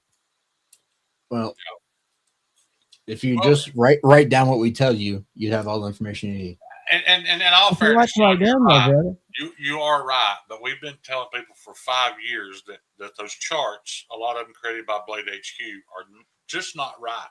Absolutely not. You see that wrong? The same thing Kyle tried to bring up tonight. When you look at the charts and it says that S30V has more edge retention than MagnaCut, that is true technically. Until you get into a Critty blade, a transparent blade, or something like that. The breakthrough I had was where he showed the graph. They're showing the toughness at where they heat treat it. Right. And he shows how the little dotted line goes past that, showing if you push that heat treat up, you can get that strength a lot harder without losing a lot of toughness. Right. I never interpreted the graph like that. And I just saw the dots, the colored dots, like you just mentioned, where it looks like they're more the same, but they're not pushing the heat treats on those. So I still don't get it. Kyle, did you recommend that same stone you had me buy? Yeah, there's more to it. So here's the thing, Ron. You want to get big because I can barely read it. Hold on.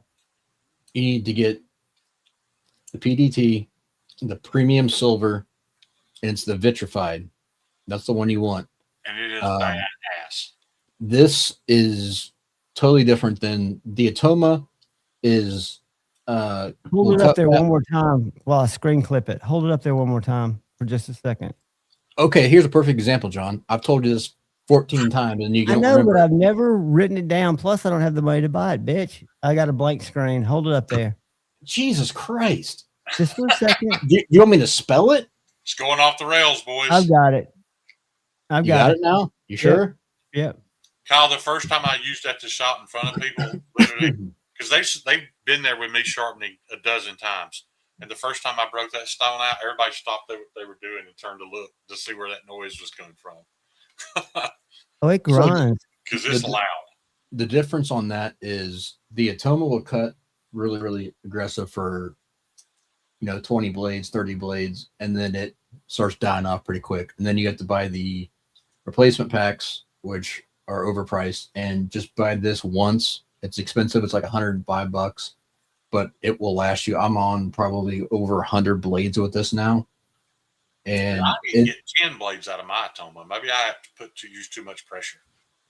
And I've conditioned it once, and I'm starting to see a little bit more wear on it, but I need to condition again, and it'll probably come right back. It is a beast, and don't let the 225 fool you. It cuts more like an 80 grit or 100 grit. It's very aggressive. Well, the good thing about it is it leaves a better finish than the Atoma will. Where'd you buy it? You can get it now. Hapstone US carries it. I'm at Hapstone. What's it called again? PDT, Poltava. Yeah, hold on. Poltava Diamond Tools. Or you can get it at what's the other place that carries the KS? Where'd I get mine, Kyle? True Grit? What did True Grit I got mine from? Gritomatic. True Grit's belts, my bad. And that's premium silver? That's the silver. It should be $105. 121. What grit's yours? The 225.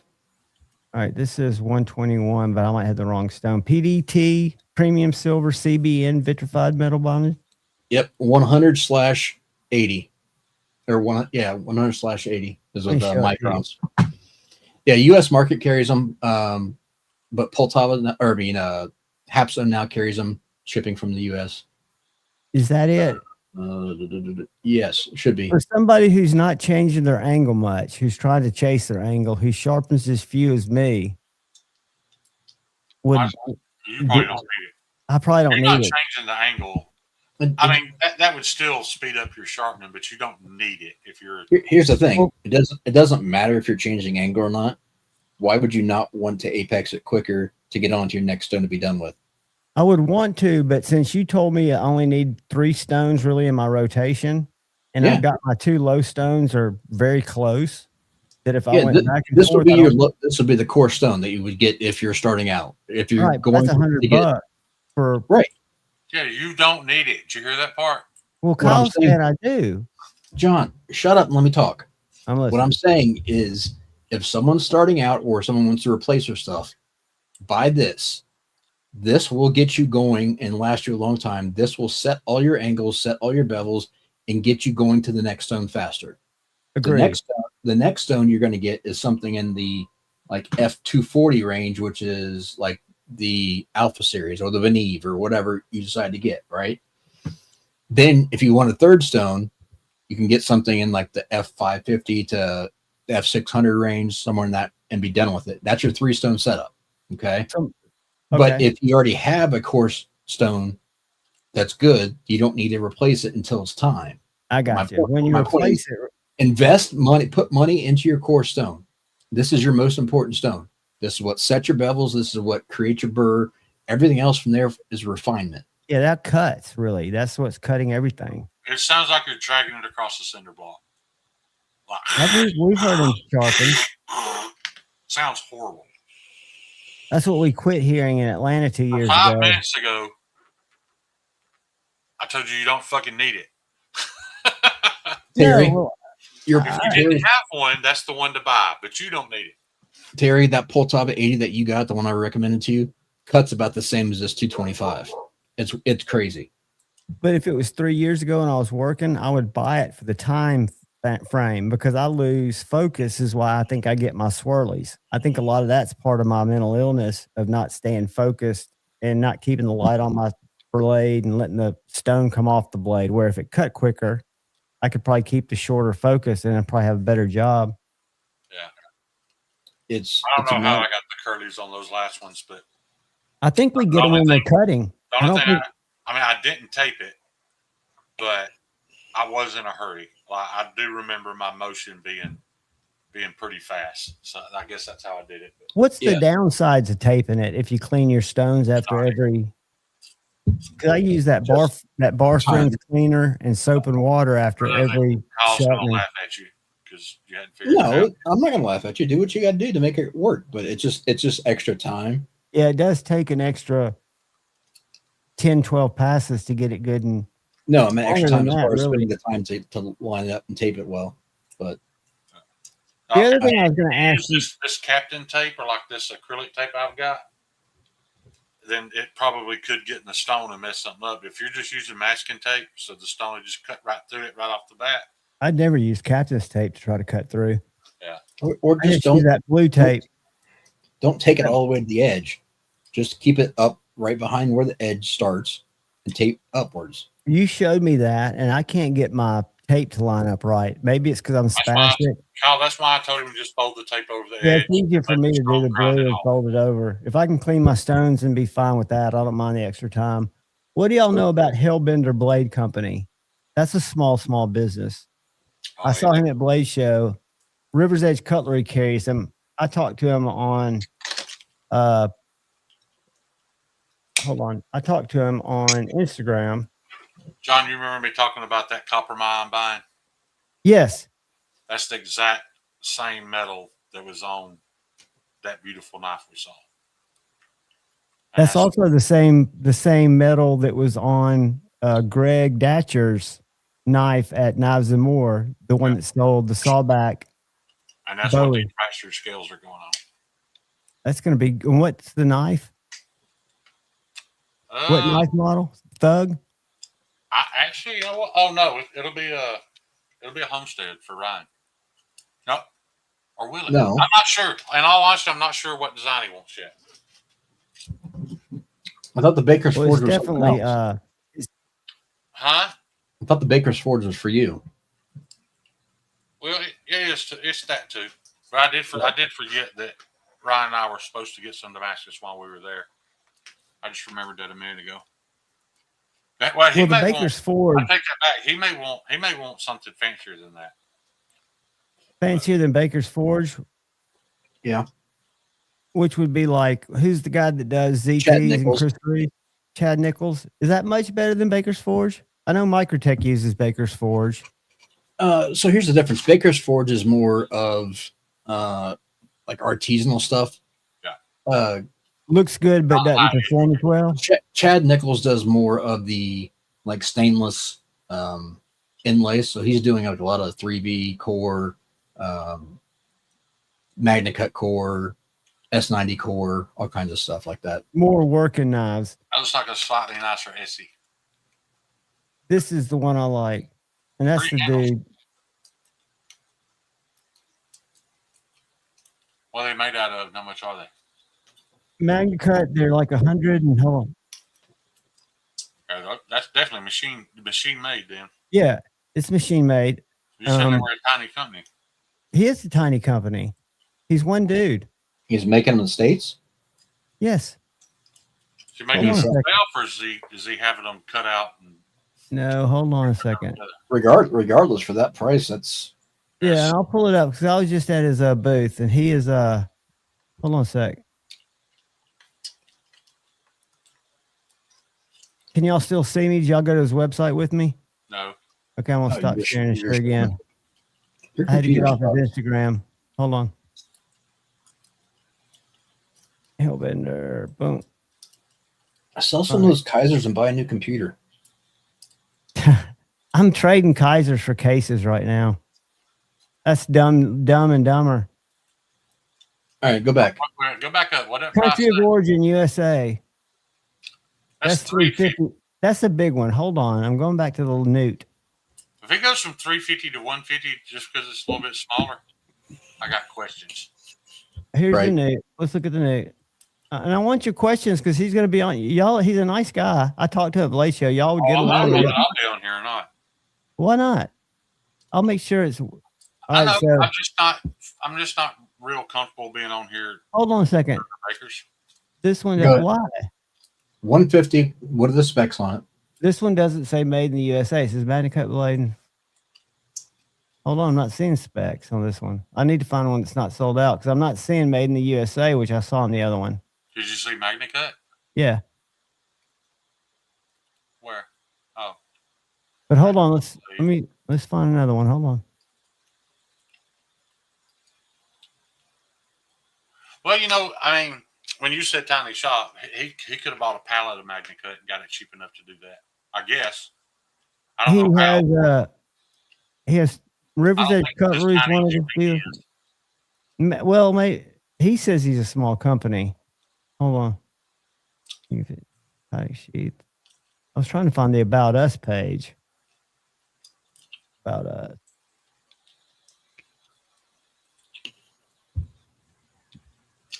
That was my point, though. It's not one guy making 6 guys. It's a production company. 6 guys. If that's a production company. Still, yeah, it's a production company. Okay, I think that is a small company. It is small, but it's a it production is. company. So Tim, when I say Tim and Suzanne Kell, Tim has this many people working for him. Right. Yeah. Small production company. It claims he's selling 8.7 million a year. I don't know how many claims he's selling. I'm just kidding, y'all. That doesn't matter. No. I like Tim Kell. It makes one of us. I like Tim. Tim's always been nice to me. And Suzanne's a sweetheart. See, I think this is a cool looking knife right here. This little The only sheath. reason I would dislike the maker for his choice in materials is if he was lying about it. If he tells you what you're getting and you pay for that because you want the knife or the name or the post-purchase affirmation, whatever, that's on you. Go back to that knife, John. I was going to go look at the one at TPK, but let me go back because where I saw it was at TPK. That's where I got which knife? The one right there on the left. This one? The one on the left right there. Yep. Okay, this is the that's the $355 one. Is that what that we don't need? I'm going to a dealer where you can see what it really costs. Okay, do that. That's what I'm doing. I'm going to a dealer for that knife. Why aren't we there yet? Because we're not, for some fucking reason. Because I need to sell some of my Kaiser knives and get a faster computer. Have you clicked on it yet? He's got a broken link. Hold on. Jesus Christ, man. Hey, dude. Don't call Jesus his name. Don't raise your voice at me. Don't give. All right. Traditional pocket knife. That may have held the world record. All right. The longest it ever took a boomer to click on a website. All right. Here we go. Here are all his knives, the Mud Pup and all these. So we're going to click on Hellbender. All right. And we have to scroll to the bottom. He's got cosmetic seconds from American Blade Works for $199. But anyway, $190 for this guy right here.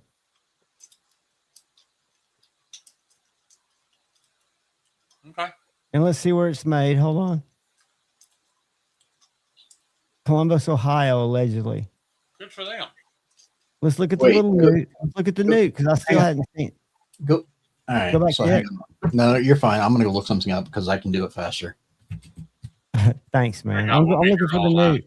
Where's the nuke? They must be sold out of nukes. Let me go up here and search nuke. N-E. Thank you. Here they are. MagnaCut sold out.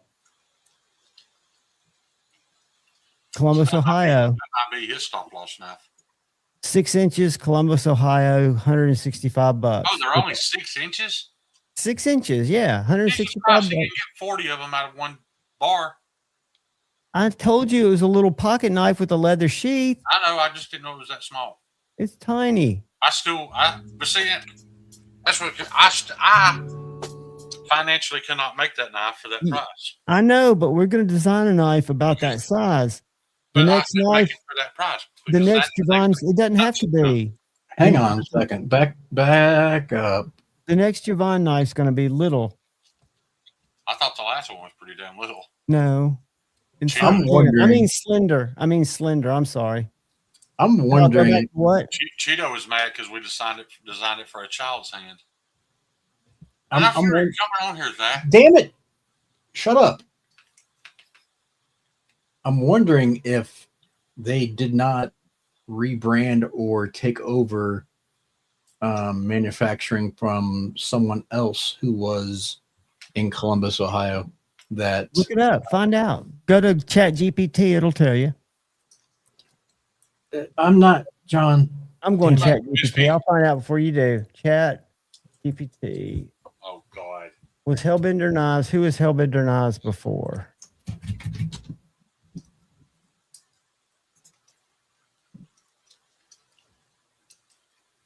Columbus, Ohio? Mm-hmm. Are we asking AI? I am. I'm not.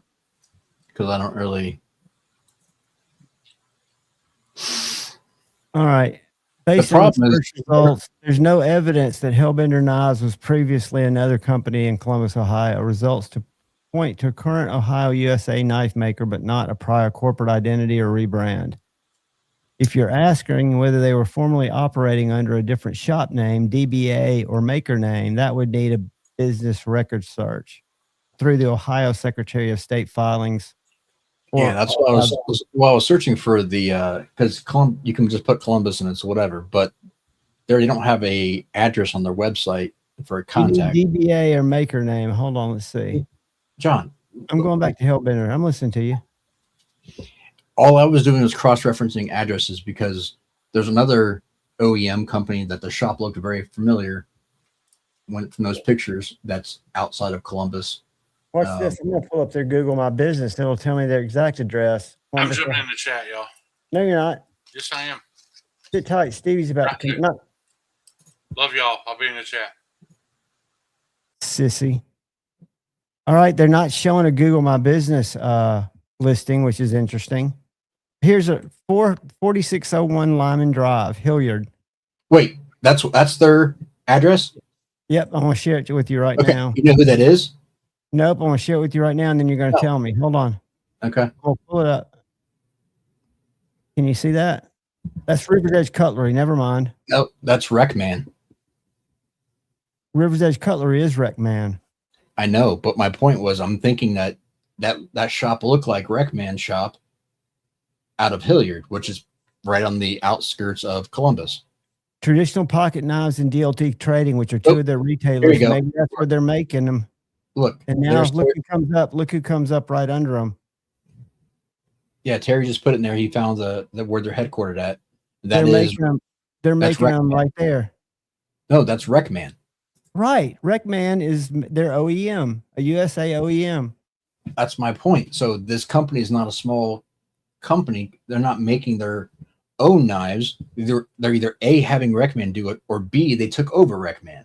They didn't take over Wreckman. I think they're having Wreckman do it. And I think that's fine. Then why would they show those people in? Let's go back and let me tell you what it says those people are. I just assumed that's what it says. Let's say what they are. Hold on. And I don't mind asking this guy all these questions, and I can do it not live. Hold on. Our facility, every product is crafted start to finish right here in the USA. That doesn't say at Hellbender. We combine precision machines. Our facility. At our facility. If they're my OEM, if I'm a maker and I use an OEM, it's our facility because they're my strategic partner. That's semantics. That's not a lie. No, that's he did not say here at Hellbender Knives. There's a difference, Kyle. I will argue that till the day I die because I did do some time in law school. That is pure semantics. You can argue all you want. If you have an OEM, if you're my strategic partner and we are a partnership and we have some kind of legal document linking us together, we are the same entity. I can say our. If I say here at Hellbender Knives, that's a little misleading. If I say at our facility, that's just saying these are the guys that work at Rec or wherever that are making their knives. That's this showing me these six guys. If these six guys aren't making the Hellbender knives, that's misleading. If one of them and another one's coming in, that's claiming that that's their facility. They have no stake. Nowhere in here does it claim that. Read by claiming our is possessive. Right. Go back to your English. Meet the crew behind Hellblade. It's not meet Hellbender Blade. Meet the crew behind them. Dude, You're hung up in something that's totally not valid. If you're my strategic partner and we're in a business together, it is our business. It is just as much ours as it is yours. Not if you're not paying the bills, it's not. If you're your strategic partner, you're paying every bill for every knife that comes out of there. Nope. Yeah. I'll lie that. I'll find out from him. But I guarantee you that they did not mislead anything, because nowhere on there it says the crew behind Hellbender Knives. First of all, I never said they were misleading. You jumped to that. I'm saying I was curious if that they were the same facility, if they had an OEM, or if they took over for Recman, because that looked like the same facility. But on their website, it made it seem like they were doing all the work in-house. Well, Mike's the one I'm talking to, and he's the founder and driving force behind Hellbender Blade. So we'll find out from him how Riley, Carl, Larry, Eric, and Todd fit in, because Larry runs the CNC machines. But they may not be the same place. Who knows? They may be. They look the same to me. Let's look inside about the Hellbender. I don't care. Yeah, I went to Recman's website, and some of the machinery and pictures look almost identical. Okay, I did not do that. Yeah, that's why I was curious. If you go to Big Idea Design Company and you look at their facility that they post on Instagram all the time, our facility. Zach, man. What's up, Zach? What's How up, you doing, buddy? buddy? What up, fellas? We're just doing some computer sleuthing that's getting us nowhere. You're not doing any sleuthing. You're just talking shit. I went to AI and found out the truth, brother.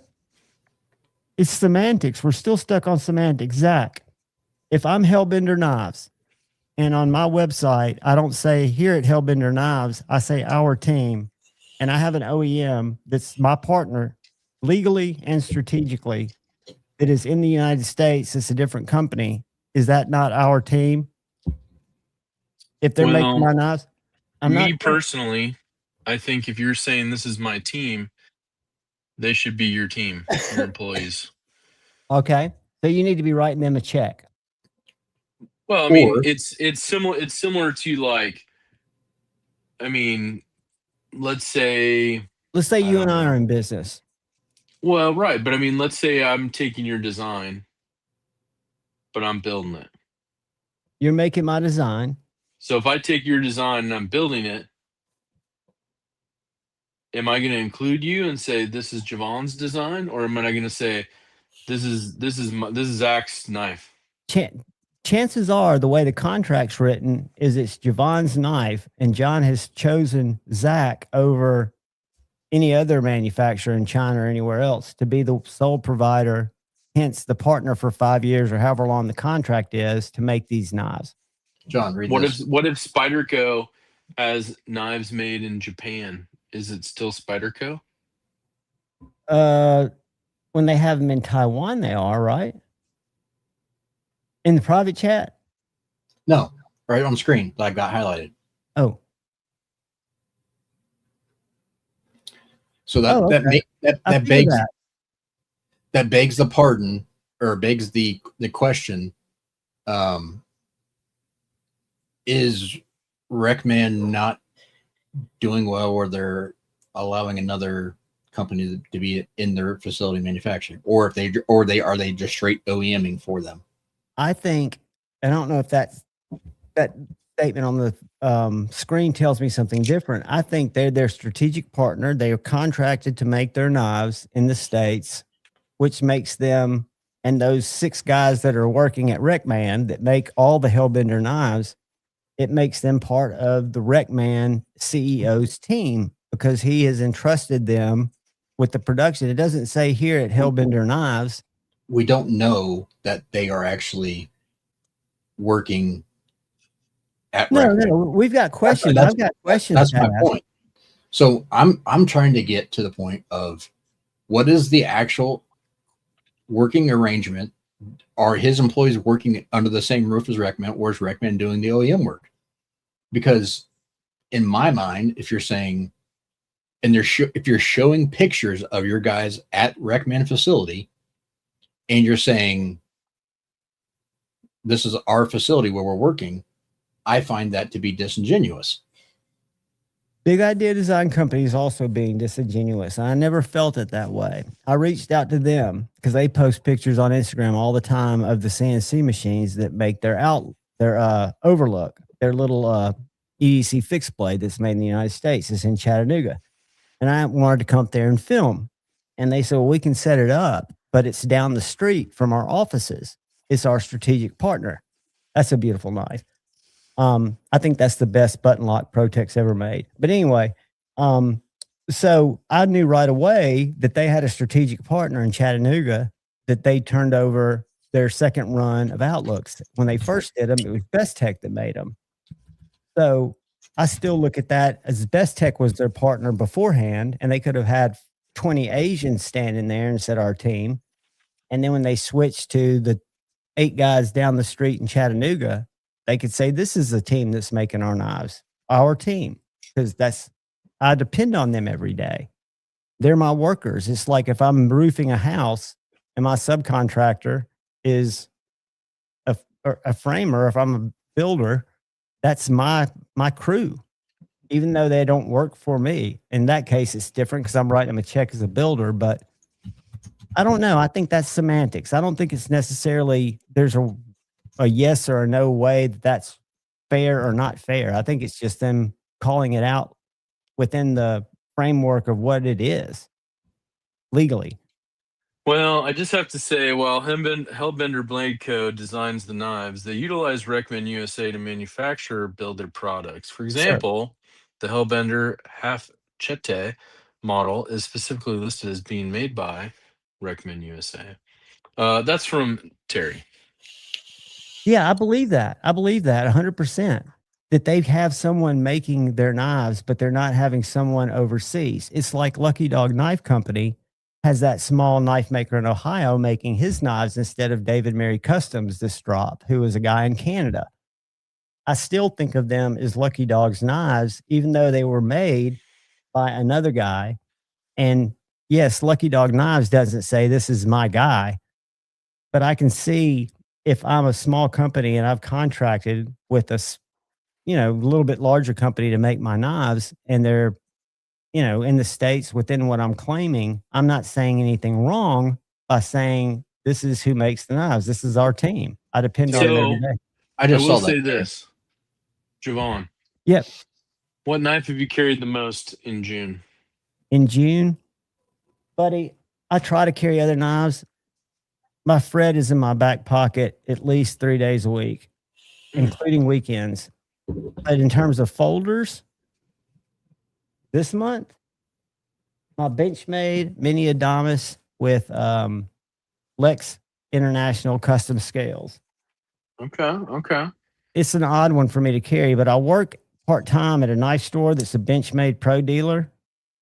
And I have people always talk about the holes in the Mini Adamas, so I carry this. Plus, this is the worst finger cut I've gotten since I was in the knife community, so I really feel attached to this knife. What about you? So far, the Bug Out Vapor.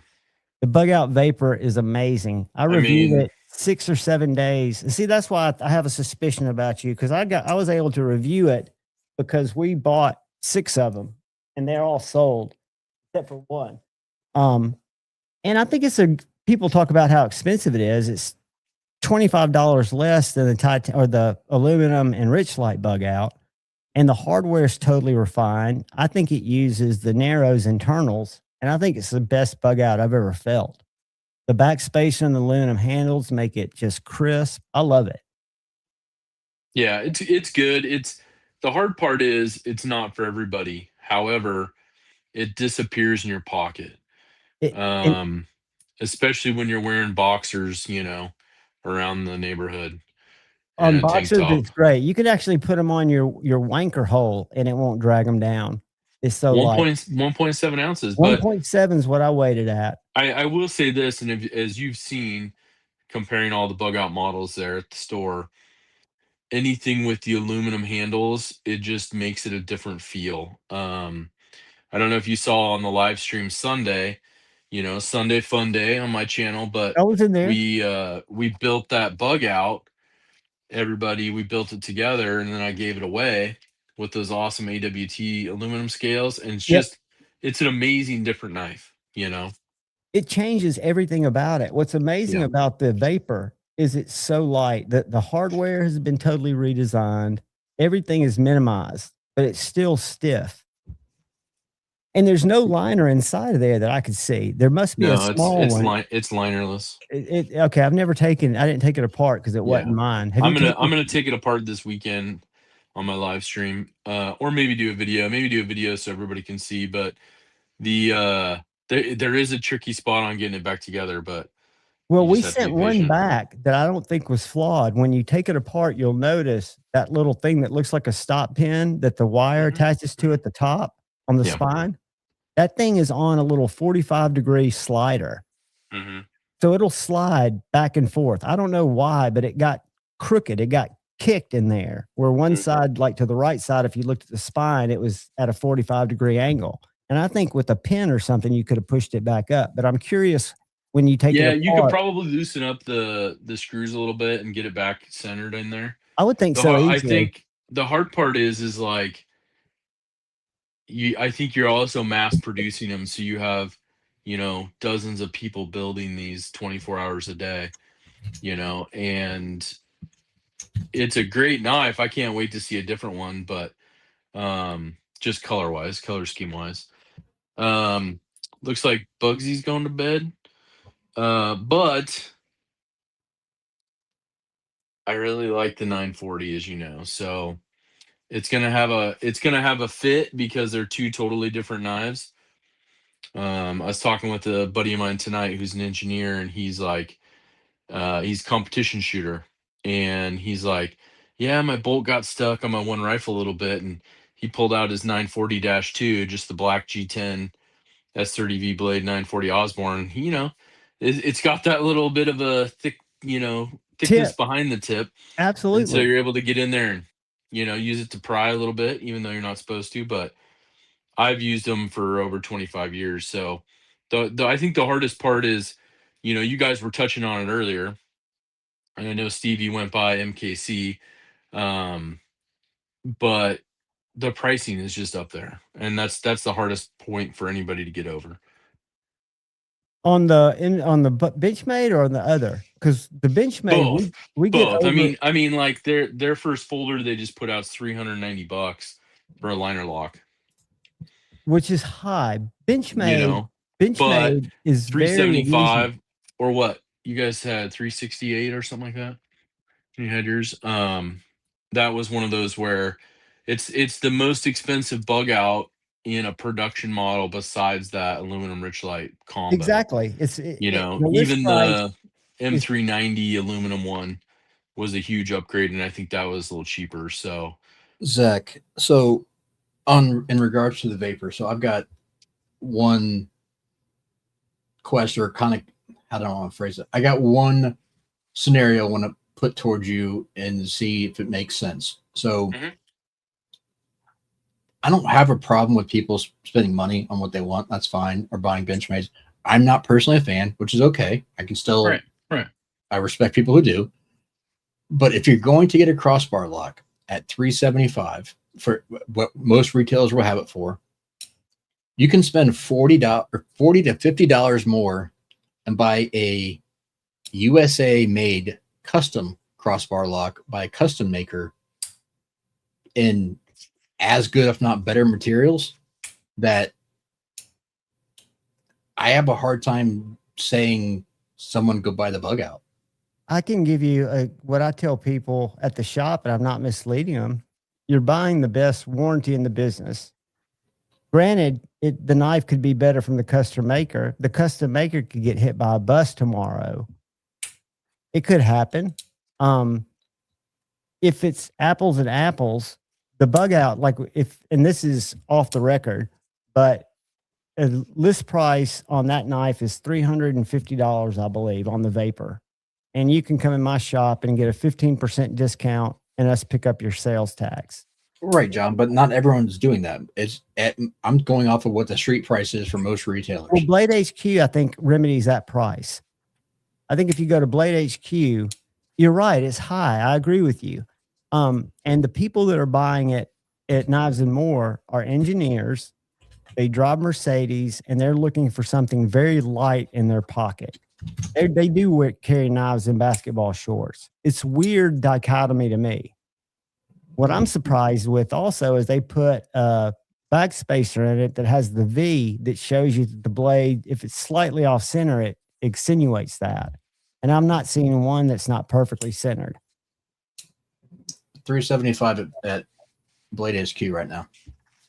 Yeah. right. So Kyle, to answer your question, I think for me, that's what's been the biggest thing on the last few, right? Has been that price.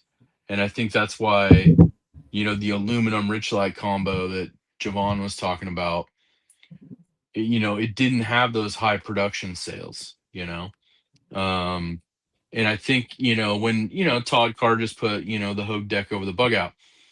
But when you talk to, the only negative I have about the Hogue deck is it bites my palm when I close it. Just based on the angle of the back spine of the handle, because it comes in at a 45. So that's just me personally, because I have thick palms. At least that's what my mom said. But the thing for me is that price point, right? So yes, when you're getting into that point, you're not far away from even getting a Sabenza or things like that, and I think you get those Hogues, and I've talked pretty extensively with a couple people there. Same with Kershaw. They're price pointing on purpose. They're keeping that price low so they can compete, so they can get their models. The Bel Air was great when it first came out. My only complaint with that one, granted it's a little thick, but it's full stainless steel liner, so it's expected. But my only complaint was for my hand size, I needed something a little bit bigger. They came out with the Kershaw Bel Air XL.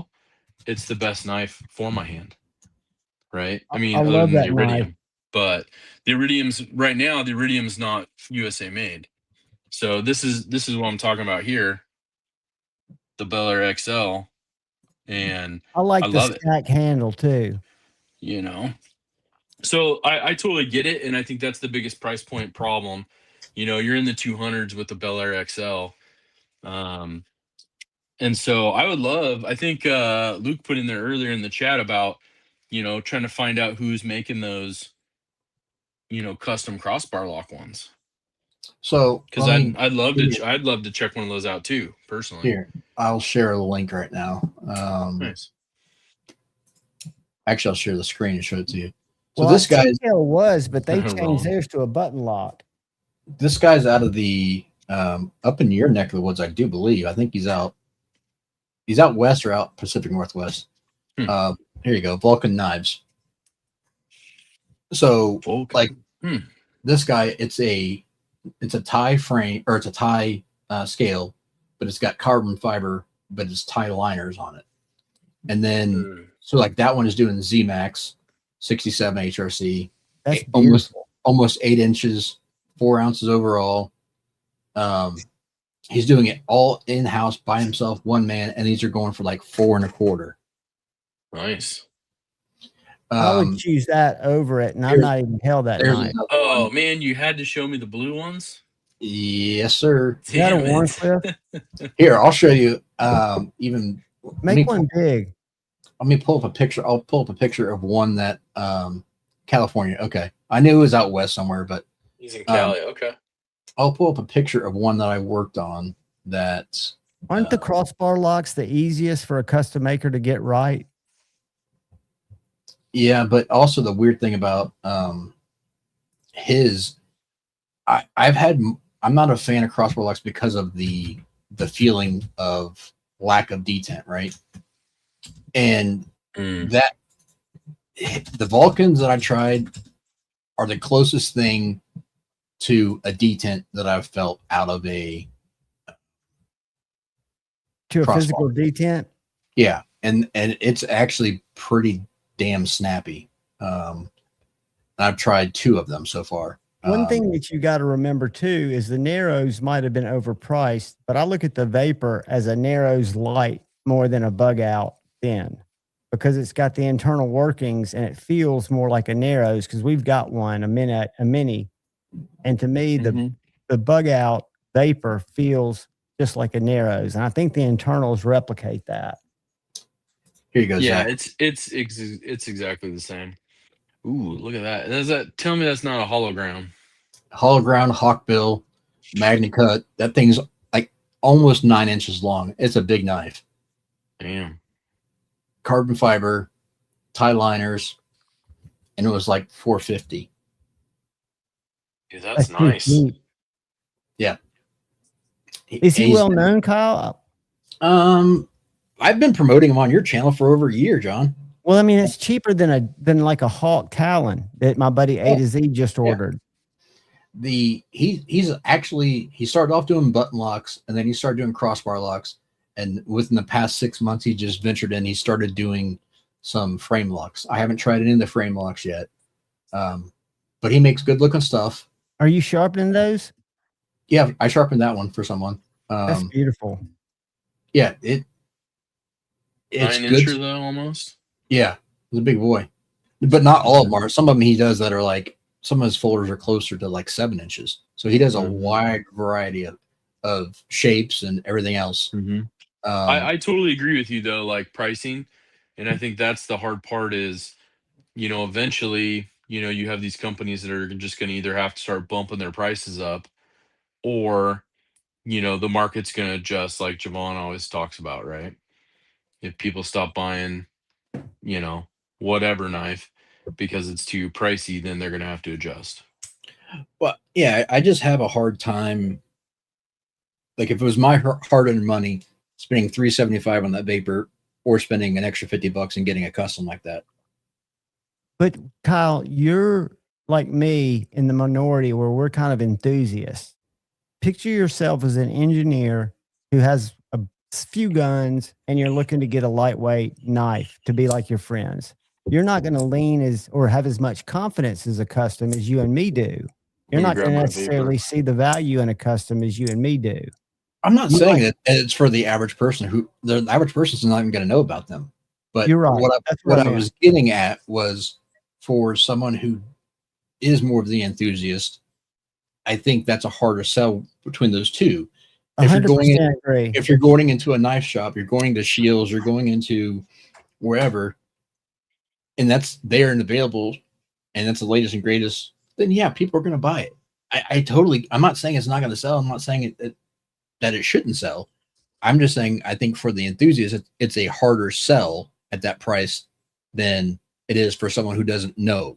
100% agree. Because I will buy for $50 more another Hinder I don't need, because I'm that guy.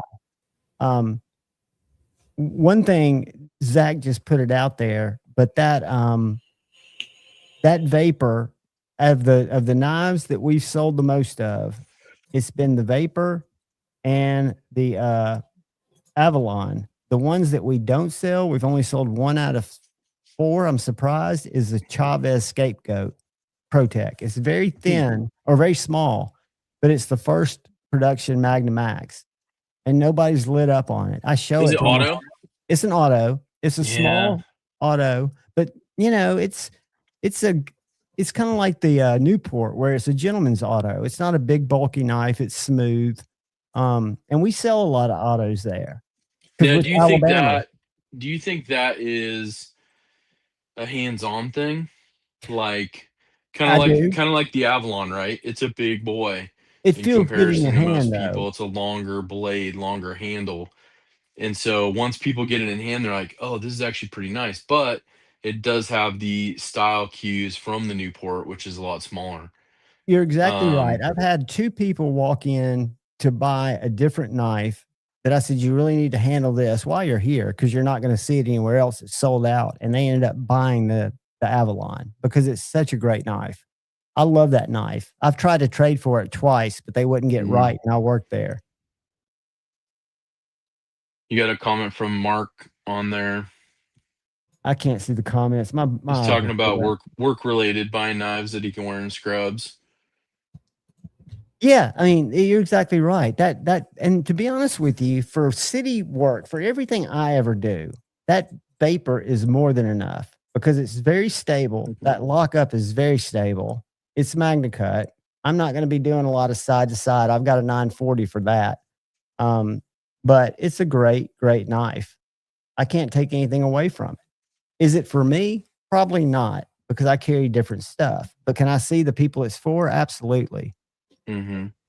Jeffrey, that's awesome. It's funny. Oh my goodness. I miss those days. I do enjoy my Serenity though. Exactly. I mean, it's 1.7 ounces, and I had a guy put it in his pocket today, and you don't even feel it in there. I'm sure Zach can attest to that. Mm-hmm. You forget it's there. I would worry it would get thrown in the washing machine, but it'd be fine because it's MagnaCut and aluminum. Zach, all I was getting at is I think that they're pricing themselves to a point where some of the enthusiasts are going to have a hard time justifying it. They'll still get the sales from your sporting goods stores and everywhere else. I just don't know if people that are collectors are going to want that nearly as much if they can get something else for the same price. Oh yeah, I mean, even in my my initial unboxing and kind of first impressions, that was my thing. Like, it should have been it should have been $100 cheaper. It should have been in that 250, 275 range. They could have probably sold twice as many, but I don't know pricing wise. Like, you take a standard bug out with the Grivery at 190, and put aluminum scales on it. Even AWT, they're not this thin, obviously, but that adds what, 70, $75 tops. Yeah, If you're paying for shipping, and new so it's hardware. just, yeah, I mean, it's just, it's a different design. I mean, they use that special backspacer kind of thing, but I like the cues of it. However, it's not as customizable as the bug out lineup, and maybe it will be in the future. But like right now, I mean, just like we did on Sunday on my live stream, you could take all sorts of parts and put them in there. There's so much aftermarket parts, and I think they want to go a little bit different direction. I think the Narrows was great, but with titanium and being, in that upper range as well, a lot of people had a hard time with it because they're like, it's too thin. It seems like it's just a Seemed liner unfinished. knife, right? With those ribs, it seemed unfinished, and I know those were for grip. Well, a lot of people's first impression, even looking at it, right? Even on camera, when they look at it, it's like, oh, that looks like it's the liners. Like, where's the scales? Where the Vapor has a really nice milling pattern, which takes time. But it looks nice. But I mean, AWT is American, right? Yep. And they're pumping out scales under $100. I mean, I know I'm a huge Death Grips fan, right? Yep. His are, twice as expensive as AWT, but they're bougie. Yeah. They're bougie, micro milled, all that. So I get that for a one person deal. AWT's got a lot bigger production, but I also, sorry, I'm trying to find my Narrows right now. You set it down right in front of you. No, I'm sorry. That's a different knife. That's what people are looking at, and they're like, where's the scales? And to me, that milling pattern is kind of where they lost a lot of people, I think. I agree with that, just skeletonized milling looking pattern. But it's the same, lock mechanism, all that is the Vapor. But yeah, I can see the value in the Vapor, and I can tell you, Benchmade people come from all over Alabama, and they want Benchmade. That's what they're there for. And we sell a lot of autos. We sell a lot of, what's it called? The Trauma one that's got the little thing that flips out the back. It's an automatic, but it's got a little seatbelt cutter that comes out the back. Triage. Yeah. Triages. Mm-hmm. We sell those like crazy. And is it the PSK, the assisted one? I might have the wrong the PSK, yeah, it's the bigger one with a kind of bolster. People love that knife. And people love the Crooked River. Bug outs, not as much. Griptilians, not as much. We did an exercise on here through the custom shop, and it was pretty eye-opening to me that you can go in the custom shop, build a Griptilian with CPM D2, and it's $125. Yeah. Which to me is a good deal for a full-size knife. USA made it. To me, I thought Benchmade's point to entry was more expensive than that. I was just bummed that they didn't take the crossfade design from Flytanium and partner with them on that for the bug out. Do you That would have think been that an has awesome anything? custom shop build.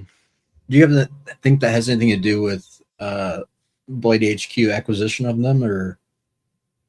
I think they just, obviously Blade HQ is going to take care of themselves. So they own Right. Flytanium, a couple other businesses. And so I think to me, that's one of those things where they knew they had a good design and they're like, do it, because they're making the scales overseas.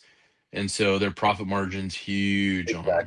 Exactly. That's kind of what I was getting at, was they're going to keep the specialty stuff for themselves, or their line that they just picked up with Arcform now under their umbrella as well too, that they can do those type of things on their own knives and make a hell of a lot more money than they could by partnering with others. Mark, yeah, DM me. I've probably got extra scales for both of those knives that I'd be happy to send you if you want to fool around with them down the road. Both of them, they're videos online how to do it, and they're very easy. PM2 scales are super easy, and so are 80-20.5s. But those are great knives, both of them. I had 4 80-20.5s. I've got 2 now, which is too many.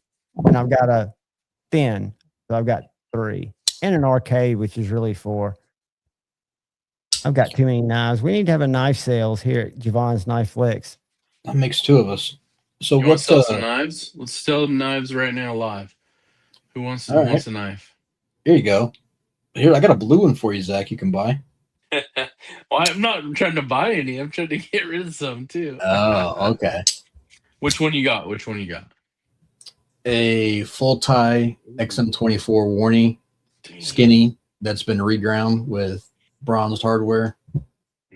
That's super looking. Isn't that beautiful? Dang. Who did the regrind, you said? BGM. Toyotas and Tools October release for the mini sock P folder. That's just the blue one I had sitting close by. I thought you'd like. Oh, I love that. That's beautiful. David, they did one set of scales for the Mini Freak in Ultim.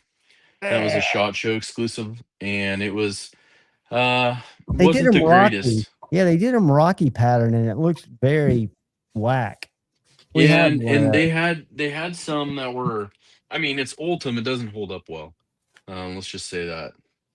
That's surprising. I thought it was tough. The first I learned of it was on vapor tips when I was vaping on the big Mods. Yeah, it's heat resistant, but it's not very scratch resistant. Just trying to see if I had mine nearby in my drawer here, but I don't. That's the problem they ran into. There was a lot of, people that, you drop it once and, you could take a big chunk out of it. Yeah. That is true. What's up, Maddie? Maddie. I'm going to show y'all something cool. What is mukbang? You never seen that, buddy? Dare I ask? No, it's the when you get a bunch of different food and you just try it. Like it's you're eating a bunch of food, but you're not eating the whole entire amount. Oh, I don't mind. I like food. It's like a sampler sometimes. It's like getting like 13 dishes and just sampling them. And I had a chance to get one for $4.25 in Nashville 2 years ago. The good news is the Nashville Custom Knife Show is coming back this year. According to the people in Atlanta. I don't know if that's true, but they had a couple of G10 blims where the blim was in the G10. And I was real close to getting one, but I was picking up a knife from my friend Mag10 Knife Works, Colin McGuire. Y'all need to check him out. He makes a beautiful fixed blade. And I didn't do it. I did the responsible thing. And I had money at the time. It was back when I was working, getting paid what I was worth. And it was a nice time. But I withstood it. My buddy got a titanium one, though, that I was able to review. A $600 titanium machine ground 80-20.5 before they ever started sending them to China, or 20S. Not to China, to Italy. Because the booth was confusing at Blade Show. They had so many different variations. You could get one with an Italian blade. You could get one that was hand ground. You could get one that was machine ground. It was just hard to tell what you were looking at. Gentlemen, it's almost 2 a.m. here. I'm going to have to bounce. Let's all bounce. Zach, do you have anything to sell that you want to show these people? I can make you big, and we can see if anybody wants to grab a Zach good. No, I'm good. I'm going to probably post up some stuff this week for my members first. I try to give them first crack at it. I didn't mean to make you quit, John. No, I need to go too. Those are, hey, Mark, those are great knives. The Vision FG, I put some polymer, and I want titanium, but I saw the original Goat people again at Blade Show. They're trying to still revamp as a small company, but I've got some of their polymer scales, which I didn't need, on the FG. The Vision FG by Wii, I think, is the best sub-$100 knife ever made, without a doubt. And the Malibu's fantastic. You got two winners there, and you can probably get your money out of both of them. I know Chinese knives, you guys say don't hold their value, but Visions do. I've got the Vision R and the Vision FG, and I prefer the Vision FG. But guys, do you have any parting words? We're going to get together again Friday. Nope. Have a good night, gentlemen. Guys, thanks for hanging out. Zach, it's always a privilege to have you jump on, buddy. Yeah, I appreciate it. I was packing up. I had 5 giveaways to pack up tonight, and so I just got the last address from somebody tonight. So I got them all done. And Douglas, who's here, he won that awesome bug out, so it's on the way. Congratulations, Douglas. Zach's got the best giveaways. I feel guilty of like just coming out of my sleep and entering, so I just sit back and watch and know somebody. Everybody should enter, man. No, I feel man. bad for not making them, Zach, but most of the time that's my nap time on Sundays. That's usually I'm with you totally. I'm with you totally. That used to be mine too. Well, that's the hardest thing for me. I'm a day sleeper, and I have to set my alarm for my 4:00 member giveaway. I do a little hour member giveaway on Sundays. You just have to pop in. You don't have to be present to win, but I have to be awake. And luckily, Richard Hopkins, the Roman gnome, always calls me if I haven't gone live at like 5 till. And more than once, he's woken me up on the couch, and I have to like run over here and turn it on, which sucks. But guys, I love each and every one of you. Go ahead. Thanks. I was gonna say, Mark, thanks for joining us and putting up with our shenanigans. Good to have you here. Always, Mark. Thank you, brother. Thank all you guys for coming and hanging out. And Kyle, I appreciate you. And Zach, I appreciate you, brother. Likewise, you guys. Guys, look out for the guy or gal to your left. Look out for the guy or gal to your right. Look out for each other and go forward with love in your hearts. And always choose debate over hate. Peace.